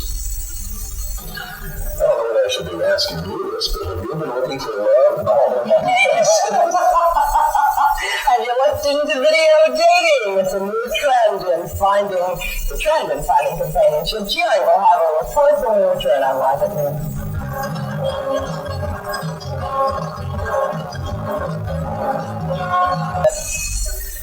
Well, if you're single and having trouble finding someone that you would like to get to know better, then we might have the answer for you. It's not a singles bar or a house spa or even a computer dating service. It's video dating. Looking for love through electronic matchup. No, you should do that. Don't be your first influence. Is this Hollywood? No, far from. Joe DiBartolo is not a film director. He earns his living helping other people make films. We cater to professionals who are heavily in their careers and dislike the shallow scene in singles bars, and they often come to us and say that they don't know why people go there so often because it seems that people don't go there to meet anymore. What they would rather do is spend their time, their social time, with quality dating. The last time I was on the road for 3.5 months. Only coming home on Saturdays and Sundays. So therefore it's very difficult to find or meet people. Sneak Previews is a video dating service. Joel interviews the members and records their responses on videotape. Each single conveys a little about themselves and what they're looking for in a member of the opposite sex. I like a man that can put up with my aggressiveness, so they have to be pretty secure. I jokingly said tall, dark, handsome. Medium tall, dark, and handsome. Okay. To find your medium tall, dark, and handsome man, Joel will review the tapes from the other members on file at Sneak Previews. It is not our opinion of who you will go well with. with is your opinion and the lady's opinion. So if they wanted to meet someone, they would simply let us know. We contact that person for them and have the other person come in and review the profile and the videotape of that person that selected them. People walk out of there with smiles on their faces all the time. They're glad that they joined once they joined. If picking through videotapes to find a date doesn't appeal to you, there are more traditional matchmaking services available, such as Marianne Whitman's Professional Profiles Incorporated. A member fills out an application form, including their likes and dislikes. A computer is then used to match them with compatible people. Each of the individuals writes a 100-word description of themselves and a 100-word description of the type of people that they would like to meet. Once the computer gives off the names of 15 to 20 individuals who are compatible with you, we sit down and read them the two descriptions that you've written and the other compatible people have written, and make final selections as to the individuals that are truly compatible with you. Joe and Marianne operate competitive dating services in the Chicago area. They met as a singles pair. We ask who would like to tell us about it. She does. There was a singles fair in Chicago last year sponsored by one of the singles organizations. And the first night we were there, we both had groups set up and we started talking about the types of services that we had. When we first met, we were argumentative. I was married before, and my husband passed away from cancer. And I was interested in getting back into the dating scene myself. She's self-assured. She is friends with everyone. Joe is one of probably 2 or 3 people that were at the singles fair that were reasonably intelligent and attractive. If her tape were with us, I would have picked her tape. And it was just like 2 pieces of a puzzle that came together. So we had no doubt the first night that we went out that we would end up getting married somehow. And so on October 1st, 1983, the president of a video bidding service married the president of a computer matching service.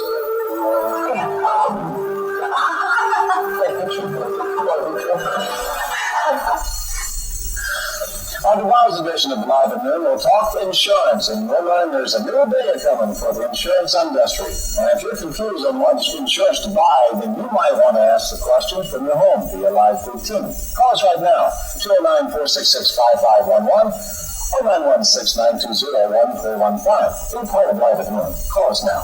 And coming up, today's Soapbox Quiz. Today's call is worth $50 plus a new surprise. Stay with us.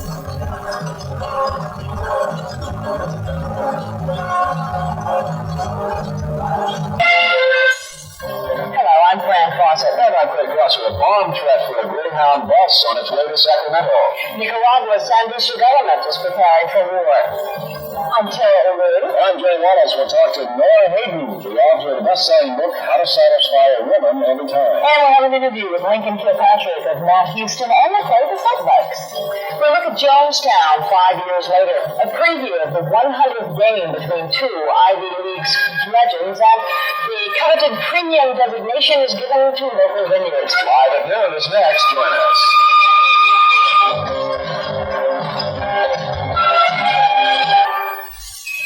From the leader in daytime television, this is Live at Noon with Craig Crosser, Fran Fawcett, Jody Wallace, and Taylor Wheeler.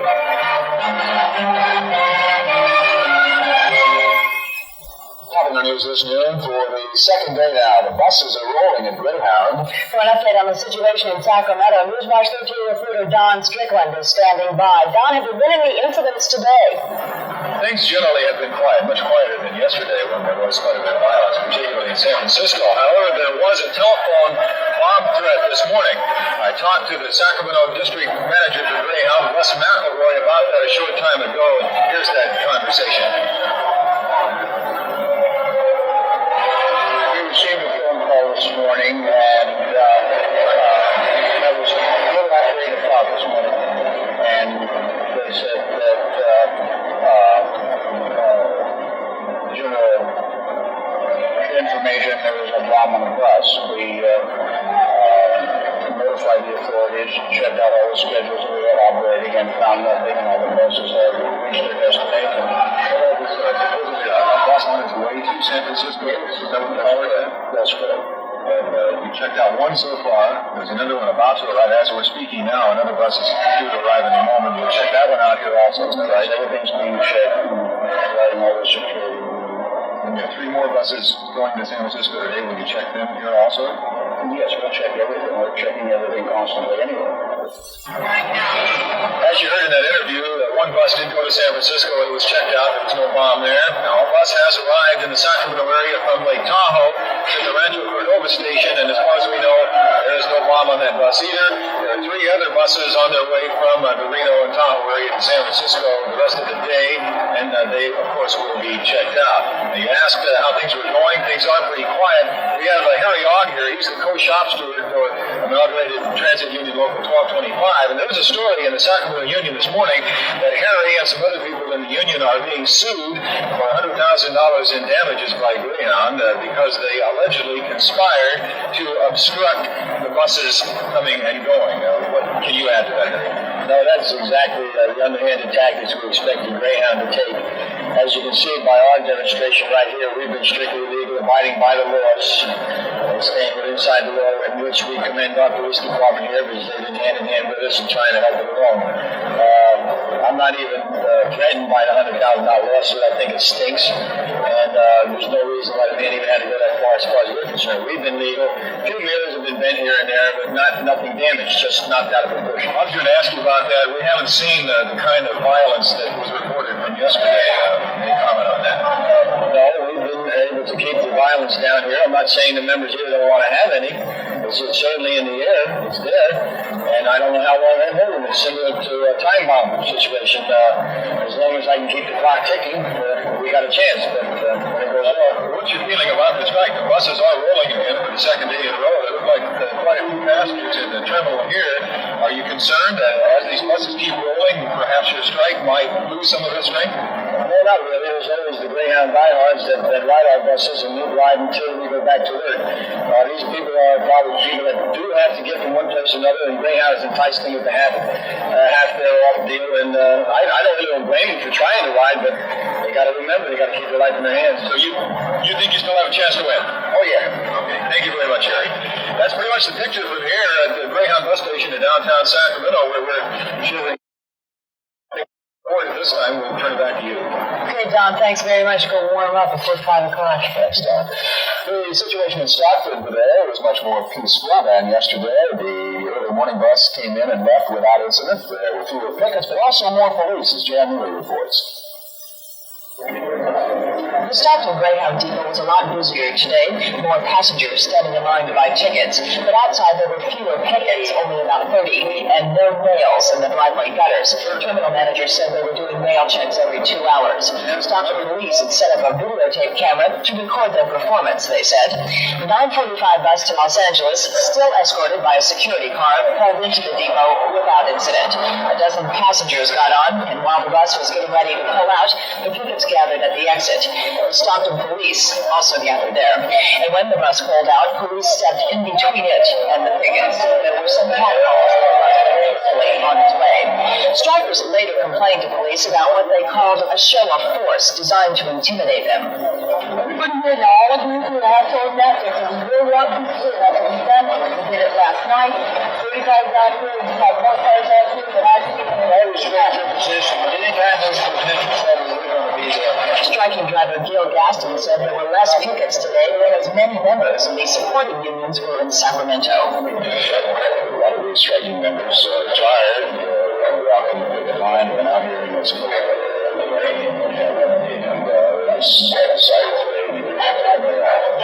guarantee you, as the day progresses, there will be more members from Amalgamated Transit plus other unions, and tomorrow there should be another show of force. Jan Neely, Newswatch 13, Stockton. A dilemma for Sacramento's Police Department's Internal Affairs Board. The Homicide Division's top man is the cause of it. Joan Edmondson reports. Lieutenant Hal Taylor admits taking some magnetic signs from Officer Dan Sherritt's trunk. Taylor says he did it as a prank. The problem is, when Internal Affairs first questioned Taylor about the missing signs, he denied any knowledge of the incident. The signs disappeared on or about October 10th, and it was several days before they were found in the cab of a blue pickup truck that normally parks next to Sherritt's. Dan Sherritt's works in Taylor's homicide division, but not knowing what had happened to his signs, which advertised a pool company he runs in his spare time, Sherritt's filed a stolen property report. As the apparent theft was investigated, Taylor's name came up. According to our sources, Lieutenant Taylor was seen lifting a rolled-up object out of the back of the blue truck adjacent to Dan Sherritt's vehicle and placing it inside the cab of the blue truck. The rolled-up objects proved to be the signs. We're told that when Lieutenant Taylor was questioned about the incident, he denied any knowledge of it, and then later voluntarily returned to Internal Affairs investigators and admitted that he had removed the signs, but had only done it as a prank. Apparently, Internal Affairs could not find enough evidence of criminal intent in Taylor's prank and has passed the investigation of the missing signs over to the district attorney for confidential routine review. But the question of Taylor's lying to Internal Affairs remained open. The police department requires absolute honesty when one is questioned by its Internal Affairs people, and even though Taylor voluntarily admitted he was not truthful when first questioned, he is still guilty of lying to Internal Affairs and has openly admitted that to many people in the department. We prepared that explanation of the incident over 3 weeks ago, and have been waiting for disciplinary action to be taken to complete the story. But so far, there's been no evidence of disciplinary action. Some people in the department have been concerned that a story like this reflects badly on all officers. It shouldn't. Police make human mistakes like the rest of us, and that's why there is an internal investigations board. And it's generally acknowledged that the board is extremely fair in meting out discipline, regardless of one's rank or personal friendships. We certainly would expect no less of it in this case. I'm Joan Edmondson for News Watch 13 in Sacramento. We're told that in the past, discipline for lying to the board has been suspension without pay for anywhere from 1 day to as much as 2 weeks. We cannot confirm that because the department does not officially acknowledge any details of its internal investigations and their outcomes unless criminal activity is involved. And this just in, the jury in the Hillside Strangler case is recommending life in prison without the possibility of parole for Angela Bono. The Los Angeles jury had been deliberating for 20 days on the 10 counts of murder, but only 1 hour this morning on the penalty. That recommendation now goes to the judge who will actually pass sentence. The Jonestown mass murder-suicide in Guyana took place 5 years ago today and remains a symbol of the extremes of cult groups. But one national coalition says many people have forgotten just what Jonestown is all about, and that forgetfulness has allowed similar cults to thrive. Will Madison has more in this report. Jonestown, Guyana, November 18, 1978. An event and time that shocked the nation and the world. 913 people, most members of the People's Temple Commune, died in a mass murder-suicide at the home of their leader, the Reverend James Jones. Those that died included over 200 children and an investigative group touring the site with Congressman Leo Ryan. Today, 5 years later, a coalition of cult awareness groups known as the Citizens Freedom Foundation is still fighting to make people aware of what they call the dangers of cult groups. Some members of CFF are ex-cult members like Dorota Starr. 2 years ago, she and friend Tom Purnell escaped the influence of the Fellowship of Friends, a little-known cult group ensconced in the hills of Yuba County. She says cult groups are growing because of indifference and apathy, and they're endangering the family structure using subtle mind control techniques to increase their following. You can have your mind taken from you, which is something people don't understand. In some sense, our whole society is being eroded in such a sudden fashion that we cannot either realize it or face the consequences. We want to think that this is something happening to somebody else. The Citizens Freedom Foundation is trying to fight cult groups on a civil liberties basis, working to get laws on the books that will make mind control illegal. Ms. Starr says if it's illegal to steal one's television, it ought to be illegal to steal one's mind. Bill Madison, News Watch 13, Yuba County. Street vendors may stay in business. That decision handed down by the Sacramento City Council last night. The council's Law and Legislative Committee voted against a recommendation by the city manager and planning director calling for the removal of the outdoor cellars. Now the committee will require vendors to obtain a city permit and permission from the property's owner. Members of the committee believe permits should be issued only if the city is convinced a vendor won't hurt a neighborhood. The ruling came after some city officials charged roadside vendors with creating traffic jams, littering, and trespassing. Coming up on Live at Noon, Jerry will tell us what we can expect in the way of weather this coming weekend. And new troops arrive in Beirut.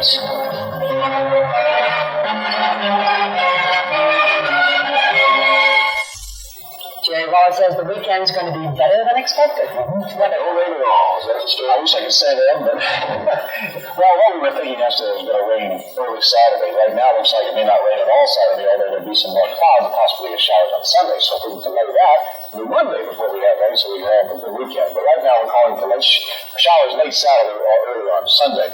Here's the weather conditions have been drying today, and they're much cooler than they were yesterday, about 34 degrees, 55 in Sacramento, Stockton 54, Modesto 52.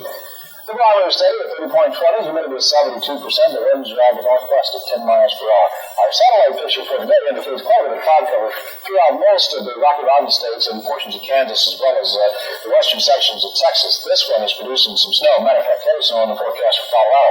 Just a few showers in the Florida area, and also frost and rain indicated today, early this morning. Some light showers in the Ohio Valley and the like. Now, here's the situation at noontime today. Earlier today, this formation of clouds would look like it was going to move right into Northern California. The high pressure is developing out here in the ocean, and it's pushing new clouds up north, so they're going to Canada and also into Washington. But look at this. This is a cloud line that's running all the way down into Hawaii. That's over 3,000 miles long. Some of that's going to get here in California, so we can expect some increasing cloudiness by tomorrow afternoon or tomorrow night. So we talked about showers are in the Midwest today, in the Ohio Valley, also in Kansas and Nebraska today, behind the first front. With warm air moving up from the south, producing those showers. Then there's the second cold front extended down into Wyoming, full of pressure in southern Nevada, then into the southern part of our state. We had showers over this morning in the southern half of our state, and it's producing heavy showers and snow in the higher elevations. So the west coast right now is generally sunny. Now here, the temperatures at noon, red block at 50 degrees, LA 67, 59 degrees in San Francisco. Our normal high is only 63 degrees. The record was 77 in 1930. That's supposed to be a 1933. So that's the record high that they will be bad, but it may be pretty close to the norm, which is around 63. The forecast for San Francisco calls for partly cloudy skies today. They'll have morning and evening fog, expected high today about 60 degrees. The outlook for the Sierra Nevada calls for partly cloudy skies, rains to the north of Lake Tahoe sometime tomorrow, the lake high today about 42. The outlook for northern San Joaquin Valley calls for partly cloudy skies today. They'll have some dense morning fog tomorrow, with increasing clouds by tomorrow night, high 63 in Stockton, and for Sacramento, partly cloudy skies, increasing clouds by tomorrow night in Sacramento, with the possibility of showers maybe on Sunday. Road conditions for the Sierra right now indicate that all the roads are open, no change required except on 88 near Cook Station, but it looks like the highways are open and in pretty good shape. No snow is falling right now. Okay. That was a good Saturday. Good Saturday. Go up. Some of the lodges will be open for school, too. Okay, thanks, Jim. Now, some stories from around the nation and world. The House Ethics Committee has wound up a 16-month investigation by concluding it could find no hard evidence that current members of the House used illegal drugs. It did report that two former members, including California's John Burton, had, under the promise of immunity, confessed to having used drugs. The report vindicated California Congressman Ron Dellums, who was one of the main targets of the probe. The government of Nicaragua is preparing for war today. The Sandinista government is mobilizing its reserves because of fears of a U.S.-led invasion. That is a new round of U.S. and Honduran military maneuvers gets underway. Nearly 1,000 U.S. Marines are landing on a Honduran beach today in the start of a 2-week exercise. The Nicaraguan government says those maneuvers are a prelude for an invasion. French peacekeeping troops in Beirut are on the alert today. Shiite Muslims are warning of reprisals to avenge this week's air raids by France and Israel in eastern Lebanon. Meanwhile, the transfer of 1,600 U.S. Marine replacements continued in Beirut. The Marines who took part in the invasion of Grenada are replacing members of the unit that suffered heavy casualties in the truck bombing of the Marine headquarters. In the Tripoli area, Palestinian rebels have launched another attack on forces loyal to PLO leader Yasser Arafat. They unleashed a heavy artillery barrage. Rockets and heavy machine gun fire were added to the assault, with shelling appeared to be concentrated on Tripoli's port area, where loyalists had installed a number of heavy guns. And when we return on Live at Noon, we'll bring you another edition of the Soap Spot with John Gabriel. Today, we bring you part 3 with the young and the restless star Eileen Davidson.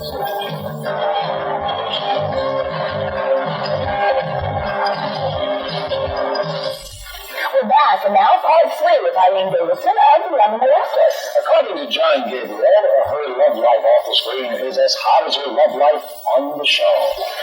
Eileen Davidson, Ashley Abbott on Young and the Restless, has been described as the Laura Nicole of the 80s. But Eileen attributes her success to hard work, talent, and lots of luck. Luck is always there, and chance, I happen to be at the right place at the right time.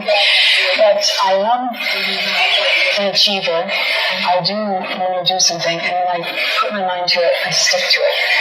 And this is one of those things I wanted to accomplish, and things fell into place. I think this, it happens universally. It's just everything was right for me. I'm a very lucky person, actually. It sounds funny, but I am a very lucky person. Easy for a soap star to become romantically rich with her co-stars. Eileen was quick to point out that she's in love with Nicholas Walker, who plays great play on Capitol. Nicholas Walker and I met at a party at Valentino's old mansion. And we'd worked across the hall from each other and seen each other's work. But we'd never met. We just saw each other's eyes, and it's history. We've been together ever since. Literally, since that night. We've never dated anybody else since we've met. And getting stronger today. Eileen Davidson is a native of Southern California and has been horseback riding for many years. In our next episode with Eileen, we'll find out about personal relationships, wrinkles, and love. I'm John Gabriel. We'll do that on Monday's edition of Live at Noon. Now it's time for a soapbox drawing. Yesterday, we had a winner of $100, so our jackpot's back down to $50. But someone in this bill today will have a chance to card anyway. We'll have a chance to win for $50, and we'll be calling this person later on in the program. And now let's go back to Fran and Craig. Thank you, Jerry. Just ahead on Live at Noon, news from the world of sports. And we'll have a preview of another big game being played this weekend. Stay with us.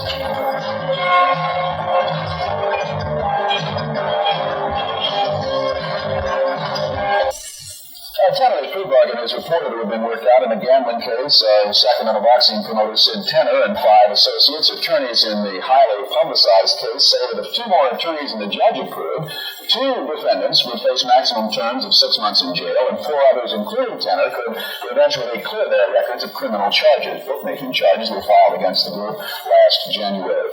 Yesterday we told you about the festivities leading up to the big game, the annual clash between Cal and Stanford. Well, today the story of an even older rivalry in which the annual renewal, however meaningless in terms of the top 20 and bowl bids, is known simply as the game. Skip Church has the story. The series began in 1875 when this group from Yale, looking more like longshoremen than Ivy Leaguers, met a group from Harvard. During the decades that followed, the men who played built a rich tradition. Probably the most memorable game of the series was played in 1968. It's called, very simply, the tie. With time running out, Harvard was trailing 29-13. The fans were leaving the stadium, but the Crimson scored 2 touchdowns and 2 two-point conversions. It was a victory for Harvard, a loss for Yale. In the record books, though, a 29-29 tie. But this battle has produced more than scores. No one knows whether it happened here on the sideline, in the halftime room, or in the field house that no longer exists. We've all heard the story, but only the players who were here experienced the emotions when Cat Jones said, "Gentlemen, you are about to play Harvard. Never in your life will you do anything so important." Although somewhat melodramatic, that statement holds more truth than many would care to admit, especially for the 100th meeting. This one will be remembered for a long time, man. It's a lot of football. It's the game that the players remember the longest in their lives, the coaches too. So, it is the game. For ABC News, this is Skip Church reporting. Fran says she went to her first college game when she was 8. So did I, but I remember the game and the score. Are you kidding? All I remember is the snow and the ice. When Live at Noon returns, we'll tell you about the battle for more hospital beds in Stockton. And we'll tell you about the Financial Security Digest.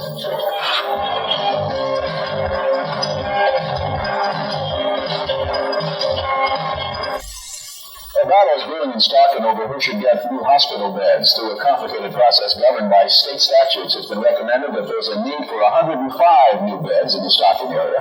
Vying for those beds are two established hospitals and a developer who's proposing to build a brand new hospital in North Stockton. Jan Neely reports. If approved, the additional 105 beds are supposed to satisfy Stockton's health needs through 1990. The state will ultimately decide who will get those beds. St. Joseph's Hospital is planning an expansion and is applying for 20 beds. Dameron Hospital also wants to expand, adding a wing to the east side of the hospital. Dameron is applying for 72 beds. Dameron Hospital has not added any beds since 1954. Therefore, after almost 30 years of not adding any beds, we feel that at this time we should plan for the future and add 72 more beds, which will take care of us past 1990, which these beds are allocated for. Pan Plaza Development Company has proposed building a 125-bed acute care hospital on a 20-acre site in North Stockton. Richard Benitez says their research shows there is a real need for a hospital in the North area. This hospital, this facility is planned for the community.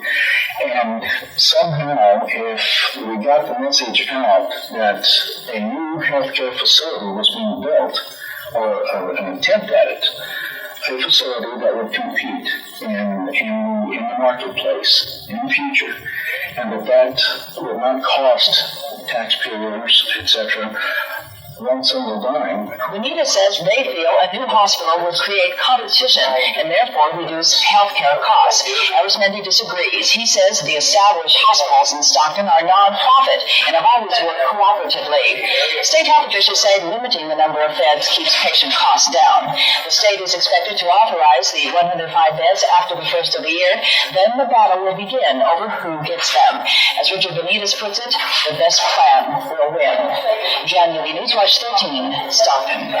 We're continuing with news of the economy. A lot of people looking for a few jobs. About 900 people are scheduled to take exams tomorrow morning in Delta College that will determine their eligibility to be Stockton police officers.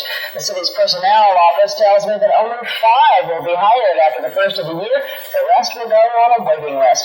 128 women who used to work for San Francisco-based Esprit de Corps garment makers will divide $1.25 million. That's what the company has to pay for shutting down the plant in 1974 rather than facing a union organizing election. Well, the owner of a big Ohio 7-Up bottling franchise is going to buy Dr. Pepper for $512 million. The takeover, which would make Dr. Pepper a privately held firm, must be approved by the shareholders. Well, it's been a down but active day on Wall Street. The Dow Jones Industrial Average is down 7.32, standing at 1247.35. Things are expected to pick up on Monday. That'll be the first day of trading in the 8 different stocks resulting from the coming breakup of AT&T. The new listings will add about 700 million shares to the big board, so the exchange expects 100 million share trading days to be commonplace. We live in an age when many people make abrupt career changes in their lives, trying to reshape lifestyles and rekindle old dreams. But one successful businessman is making a dream come true, and he's making waves in the financial community with a hot new magazine. In part 3 of the special series, Steve Crowley looks at the Financial Security Digest. Meet Robert White, workaholic, self-made millionaire, contractor turned inventor, turned financial publisher. His Financial Security Digest is read by respected authors, members of Congress, average Americans, college professors, with magazine articles contributed by scores of money and tax experts. White brings them all together, but he has his opinions too. If we are truly going to have a rich class and a poor class someday, what can the little guy do right now to beat the system? I'll tell you people to buy gold, and buy gold right now. I don't care what the price is. If it's $500 or if it's $200 an ounce, buy gold. because they haven't seen the beginning of inflation yet. As soon as this next election is over, you're going to see inflation take off to the sky. What do you say to the young couple that pays $15,000 a year taxes on a $60,000 combined income? That's because they're stupid. I have a CPA too, the biggest firm in this city. And I don't pay taxes. But legally. Robert White says self-education about politics, the economy, investments, and the tax system is a necessity. Periodic, systematic savings, he says, is critical, even $5 or $10 a week. He says buy gold with your savings, you'll beat inflation in the long run. And he recommends everyone with even a modest income to get professional advice on cutting their taxes. Now, if you'd like to learn more about this magazine, the address is P.O. Box 1928, Cocoa, Florida. The zip is 32923. You might find this magazine to be of interest. Whether or not you subscribe to any publication is your decision. But this is one financial magazine you should know more about. I'm Steve Crowley with your Money Report. And coming up next on Live at Noon, an interview with Nora Hooten. Her new book, How to Satisfy a Woman Every Time, is raising quite a few eyebrows. We'll find out why next.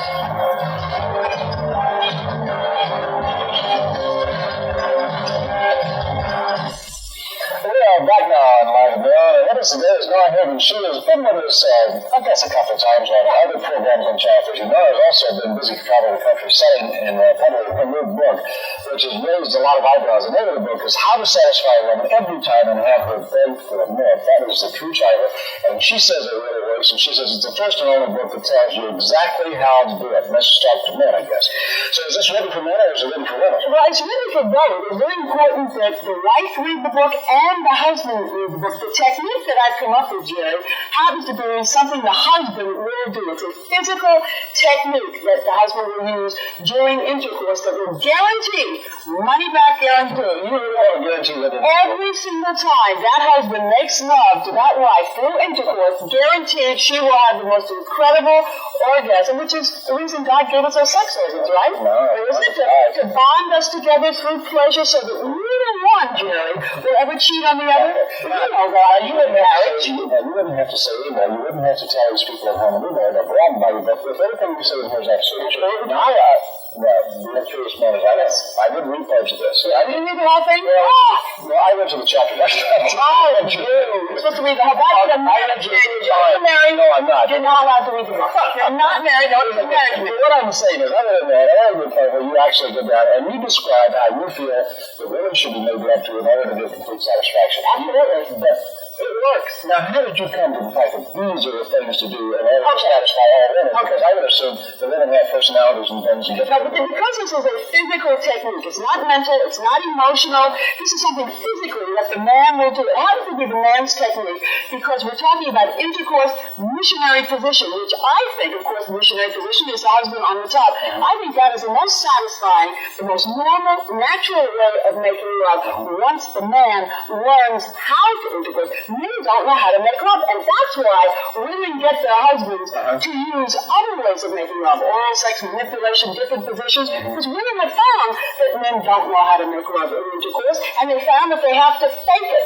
And that's what I did. Throughout my marriage, Jerry, I was married for 4 years, I faked it every single time I made love to my husband. I never once had an orgasm, and this led to... I saw you on a show yesterday, a TV show, and you were talking about this, and you found a lot of women in the audience didn't agree with that. A lot of women don't fake it. Oh, no, you're wrong. It was almost 100%. There were only, I think, 3 women in the audience. I actually misread these. No. When they raised their hands, that meant that they had never faked it. All the women who did raise their hands, that's how you got it backwards. What I covered was any woman who has never faked it raised their hands, and out of like 100 women, I think 2 women, and I think that those 2 women knew their husbands were watching the show or something. Not all was the same thing. Oh, no. Absolutely. Well, I did a survey. I interviewed 486 women in depth. These were all married women.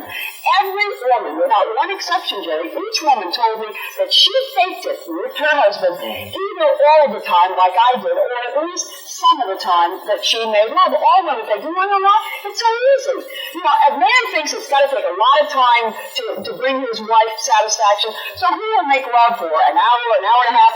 If he doesn't know what he's doing and most men really don't. We're talking about now only intercourse, all right? If a man doesn't know, then after an hour, the woman is going to be bored. It's not going to feel good. She's going to, it's going to start hurting. So she's going to want to fake it just to get it over with. Truly.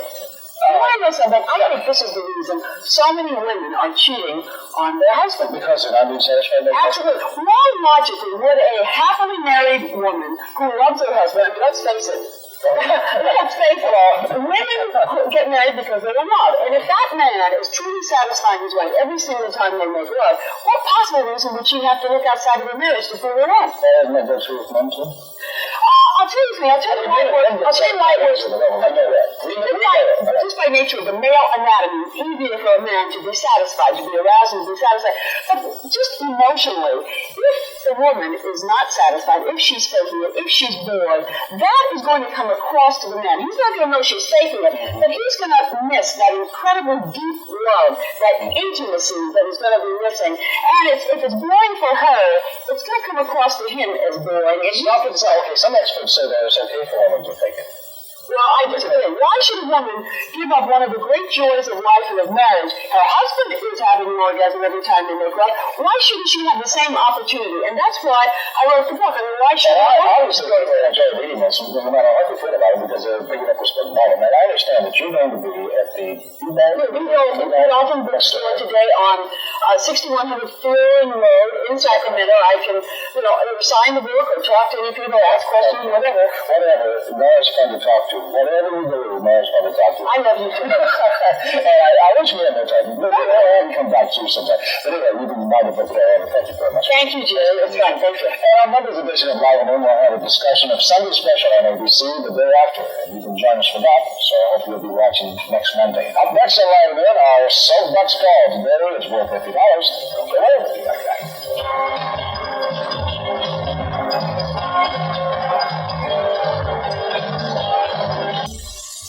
We're back now on Live at Noon. It's time for the Soapbox Call. Today's call is worth $50, and we're talking to Alma Combs from Diamond Springs. Hi, Alma. Hi. Did you get snow? Have you got any snow up there? Not yet. Not yet? You're up there high enough to get snow, right?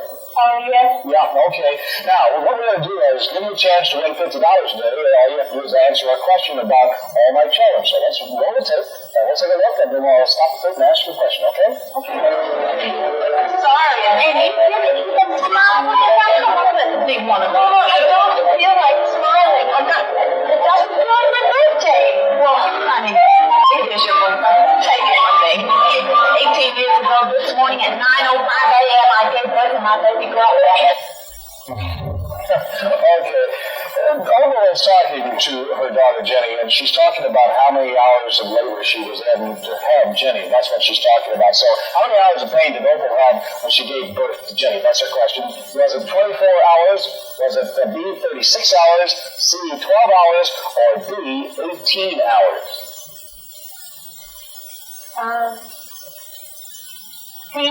C, 12 hours. Okay, let's take a look and see if you're correct, Alan. Well, honey, it is your birthday. Take it from me.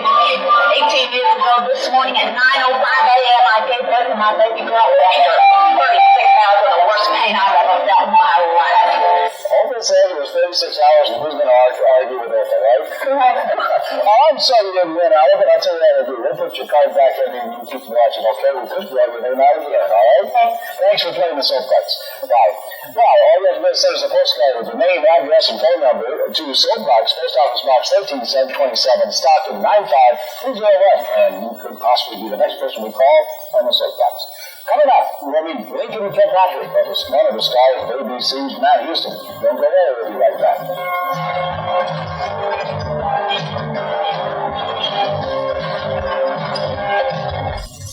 We have our final report today on How Smart Is Your Baby? And Stormfield questions 3 experts about babies and their behavior patterns. Psychiatrist Daniel Stern is chief of the Laboratory of Developmental Processes at New York Hospital Cornell Medical Center. Although the bulk of his research looks into the basic questions of infant learning and child development, he works with some patients on an experimental basis to help them cope with problems in the family before they become too serious.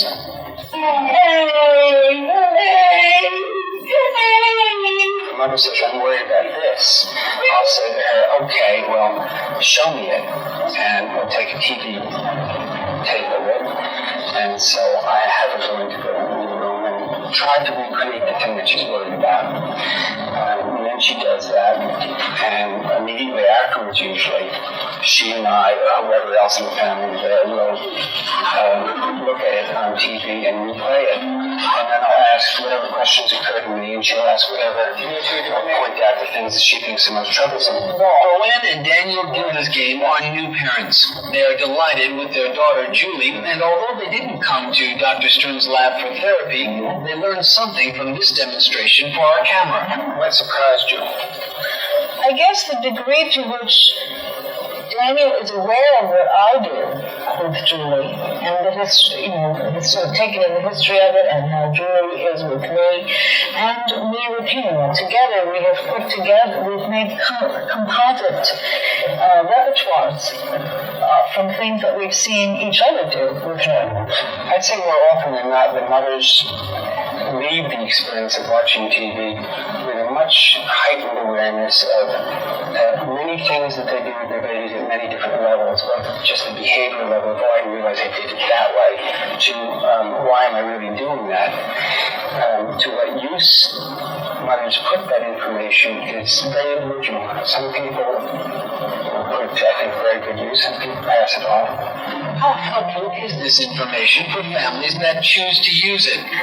Only more time and organized research will answer that question. In the meantime, we can all benefit from observations these researchers have made. I think that once people learn more about babies and who they are and what they can do and how they interact, then you start to see them differently. And when you start to see them differently, then you start to act towards them differently.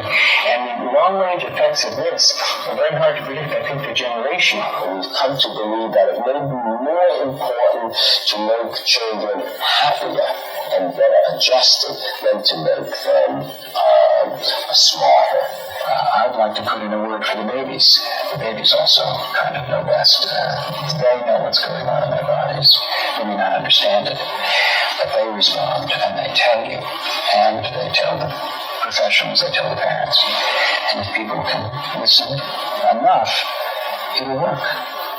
So, the first item of concern should probably be not how smart is your baby, but perhaps how happy and secure is your baby. Interesting series. On Friday night on Channel 13, we show a program called Math Houston. A fellow named Lincoln Kilpatrick plays Lieutenant Michael Hoyt on that program, and he says he loves his new role. Disney Tail was in L.A. and talked to Lincoln about his career. Here's that report. We're at the Sportsman's Lodge Hotel here in Studio City, and I'd like you to meet Lincoln Kilpatrick from Math Houston. How are you? Here you are on not a nightly, a weekly nighttime drama show. You come from a stage background. Did you ever think you could do television with all the stage show performances in your credit? I don't like dating myself, but television was still pioneering when I made my decision. I was going to say this was really in Anchorage, Alaska, and my mother owned a nightclub. No kidding! Little Holiday was singing in my mother's nightclub, and I was about 16, and I was a student with the arts then. And this was back in the 50s. So she encouraged me to come to New York and study where I graduated from the Medical. So I just never thought about television when I could pursue the field. Well, what in theater did you learn that you brought to your series? Discipline. And also the depth of my craft. I feel as if I'm a craftsman. I feel very proud about saying that because I went through all the rigorousness necessary to become an experienced craftsman. I don't use the word professional too much because that's another category, that's a business. I really prefer to use the word craftsman because I had to take, like you hear kids say, I want to be an actor, But to really be a craftsman, which is an actor, one should really delve into the depths of what it takes, which is fencing, speech, dancing, all the 360 degrees of confidence, necessity to become that craftsman. Yeah. And I did all that. What are you the most proud of? I'm really proud of Sinead Flavor that we moved out to New York called The Blacks. Secondly, I'm most proud of working with Ticket Cody on Broadway and Raising Him Son, which was my first Broadway the show. Chris Douglas in the original went through Cuckoo's Nest, which we found everywhere, which was later become a tremendous academy success. And you work with some fabulous people. All of the best. Well, speaking of the best, now in North Houston you have Lou Horsley and Pam Hensley. Yeah, and you started in a program now that already is successful. I mean, how nice for you. It's a good one. All right, let's take a look at a clip that we have, okay? All right. Evidence is in here somewhere, boy. Now maybe CJ can take it from mine until they learn through baby. How can I make it clear to you that this is police property? Damn it, boy, golf is my friend. If I broke regulations every time somebody told me someone was their friend, you know what I'm talking about. Well, I know what you're talking about. You're talking about a favor for a friend, right? Huh? Why is it always me handing out the favors and you're always on the receiving end? I cannot just stand around. I can't just walk away from it. Then, when the lab boys are finished with this evidence we salvaged, send it over to Houston's office. I am hiring you as an outside consultant to the department. It's going to take a while. What are you going to do in the meantime? Now, Gold's got an ex-wife. They're not on the best of terms, but she used to put him up every now and then. If he got drunk or evicted, she might have some information. Copy pulled out of the fire. He's back. What's the best part of the day working on this show? This part of the day is the 1 hour of the ride, because you have your energy in abundance. You're going to get that night anticipating hard work. So the best part of the day is in the morning when you arrive. You know? The panic button has not been pushed.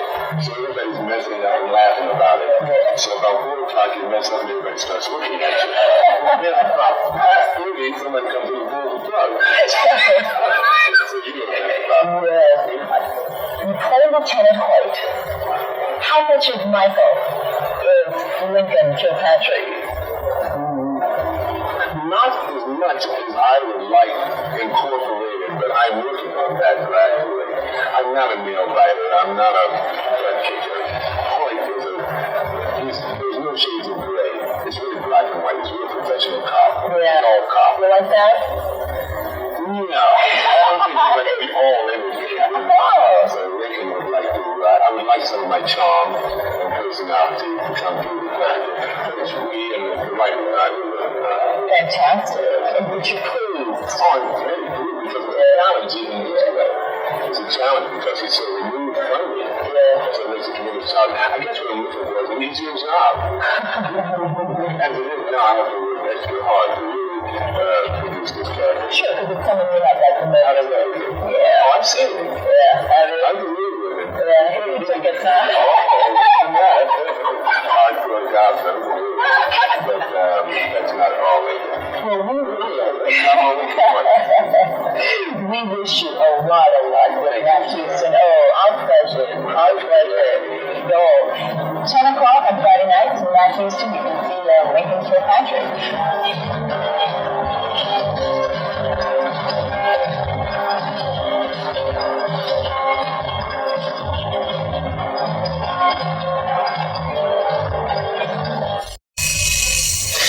Back now on Live at Noon, and it's time for our Soapbox Quiz. And today we're talking to Bernice Carlin from Placerville. Hi, Bernice. Hi. How you doing today? Pretty good. Is it, how is it up there? Is it kind of cloudy? Oh, it's kind of cloudy and a little foggy. A little foggy? Okay, well, we're going to try to make your day a little bit brighter, okay?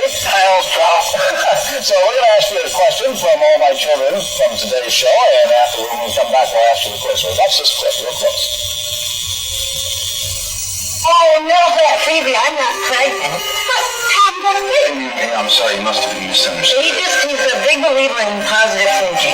Well, I am, but it takes a little more than that to get pregnant. Well, we're working on that. Oh, terrible person. I'll be right back, all right? It's for you, I'm sure. Hello. Okay, Denise, it's a real simple one today.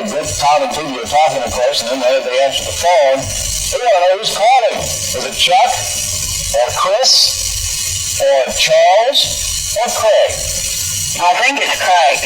You think it's Craig? All right, let's take a look. Terrible person. I'll I'll be right back, all right? That's for you, I'm sure. Hello?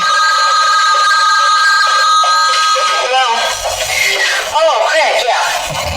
You're right. How about that? Oh, Denise, you're still there. All right. Okay. Now, you think you got $50 is going to be great. You can spend it on Thanksgiving Day or whatever, right? You know what else we're going to do for you? You're the first to receive the official Soapbox T-shirt. Oh, thank you.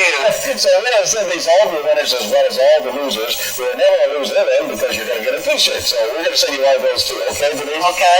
Thank you very much. So if you'd like to have a chance to win some money or also get a free T-shirt, all you have to do is send us a postcard to Soapbox, Post Office Box 1327, Stockton 95201, and make sure you put your name, address, and phone number on the back.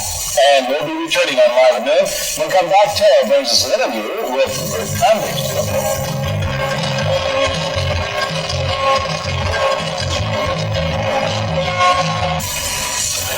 There's still no comment from the Davis JCs about allegations by lawmen of operating an illegal sex and gambling party. This past weekend, 22 people were arrested for illegal sex acts at a JC function in Davis. One of those arrested talked with our reporter Chet Hancock yesterday. P.M. Giffens was arrested for soliciting for prostitution.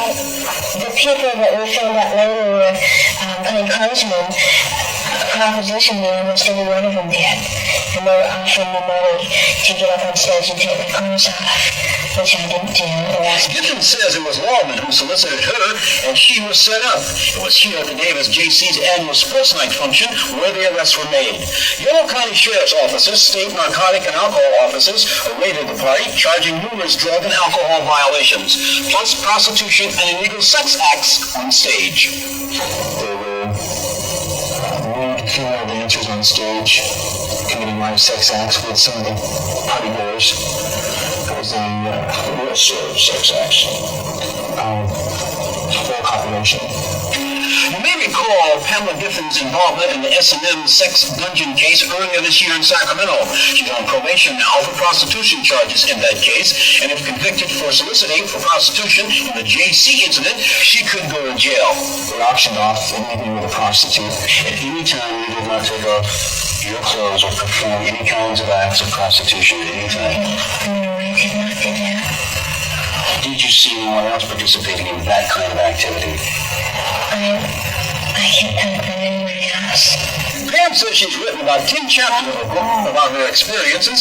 Some of the S&M stuff will be included, discipline and negative reinforcement, she calls it. Pam says her book is going to scare a lot of people. Certainly not her clients, she says, because she loves them dearly. But she'll be naming people like some prosecuting attorneys and DAs in that book, she says. I'm going to be Chet Hancock, Newswatch 13. The Sacramento Police Department is again asking you for help in locating wanted criminals. Here's Officer Bill Wilson with this week's list. The Sacramento Police Department needs your help in locating the following subjects. This is James Livingston. He is a 27-year-old male white. He stands 5 feet 9 inches tall and weighs 130 pounds. Livingston has brown hair and brown eyes. He is wanted for robbery. John Christophe Garcia is shown here. He is a 37-year-old male Hispanic who stands 5 feet 8 inches and weighs 175 pounds. Garcia's hair and eyes are black. John Christophe Garcia is wanted for robbery.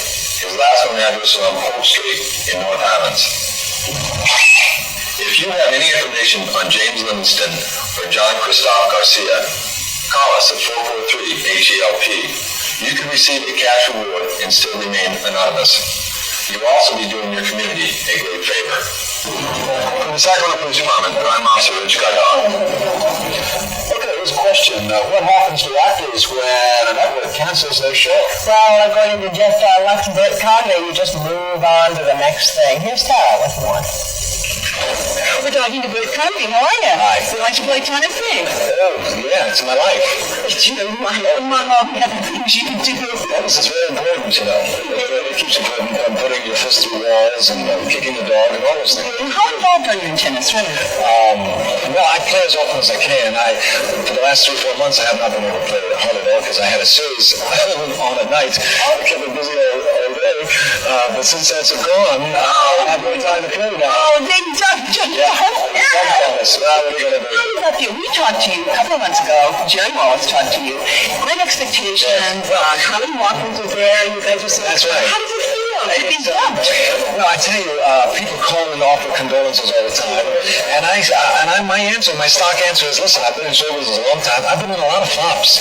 I mean, I had 5 flops in a row on Broadway, and then it's part of the game. That's all it is. Sometimes you win, sometimes you lose. You know what I mean? You win, folks. So what's new for you? Mr. Garvey's sponsored by. I'm still in Tattletales. I still have that on in the daytime, thank God. I think I'm going back to the theater. I'm going back to Broadway. I have a couple offers, and I'm going to go back in spring.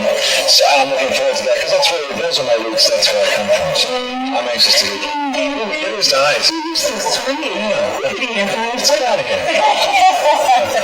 No, did you want to go back to theater? Well, I really like it. And the thing about, I did 9 in New York for a couple of weeks in January. The thing about it is that you get to use everything you have. You can act, you can sing, you can move, you can do other things. In television, you don't use about that much, It's not the same. So I'm anxious to get back. Good. Everything happens for a reason, right? Yeah, and I'm thrilled to be here for not only a wonderful cause, but for Steve, who's helped me out so many times personally. And I had a tournament last weekend in Phoenix and for Spina Bifida, which was very successful.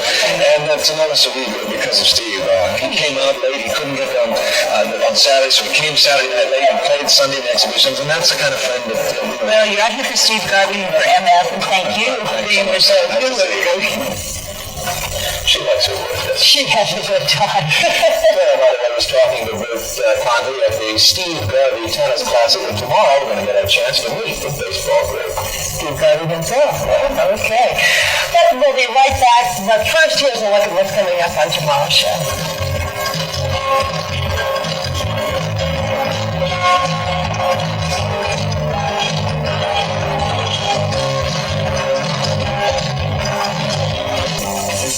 A sad note just interviews Watch. A spokesman for MTM Enterprises says actor Michael Conrad of the Hill Street Blues television series has died following a 2-year battle with cancer. Conrad portrayed Sergeant Phil Esterhaus, the elephant watch sergeant, on the highly rated program. In London today, 2 Soviets have squared off for the World Chess Championship. Bob Sirkum reports on game number 1. After an abrupt handshake, 20-year-old Russian Garry Kasparov, called one of the world's most exciting strategists, sat down to play chess with 52-year-old Soviet defector Viktor Korchnoi, making his 3rd attempt at the World Championship. At Korchnoi's last-minute insistence, the table was made smaller, the chairs more comfortable. The first move in the nerve-wracking 12-game series was made by the lyricist Tim Rice. He's writing a musical on chess. Later, Korchnoi's rapid-fire play confused and defeated the young Kasparov. It's the first time in 132 years this world-class competition is being held in Britain. Each move is displayed on a computerized screen instead of the traditional blackboard. The matches will produce 2 winners who play off in February for the right to meet the world champion, Anatoly Karpov, in the fall of '84. Bob Sirkin, ABC News, London. That's our show for today. Thanks for joining us. We'll see you tomorrow. So long.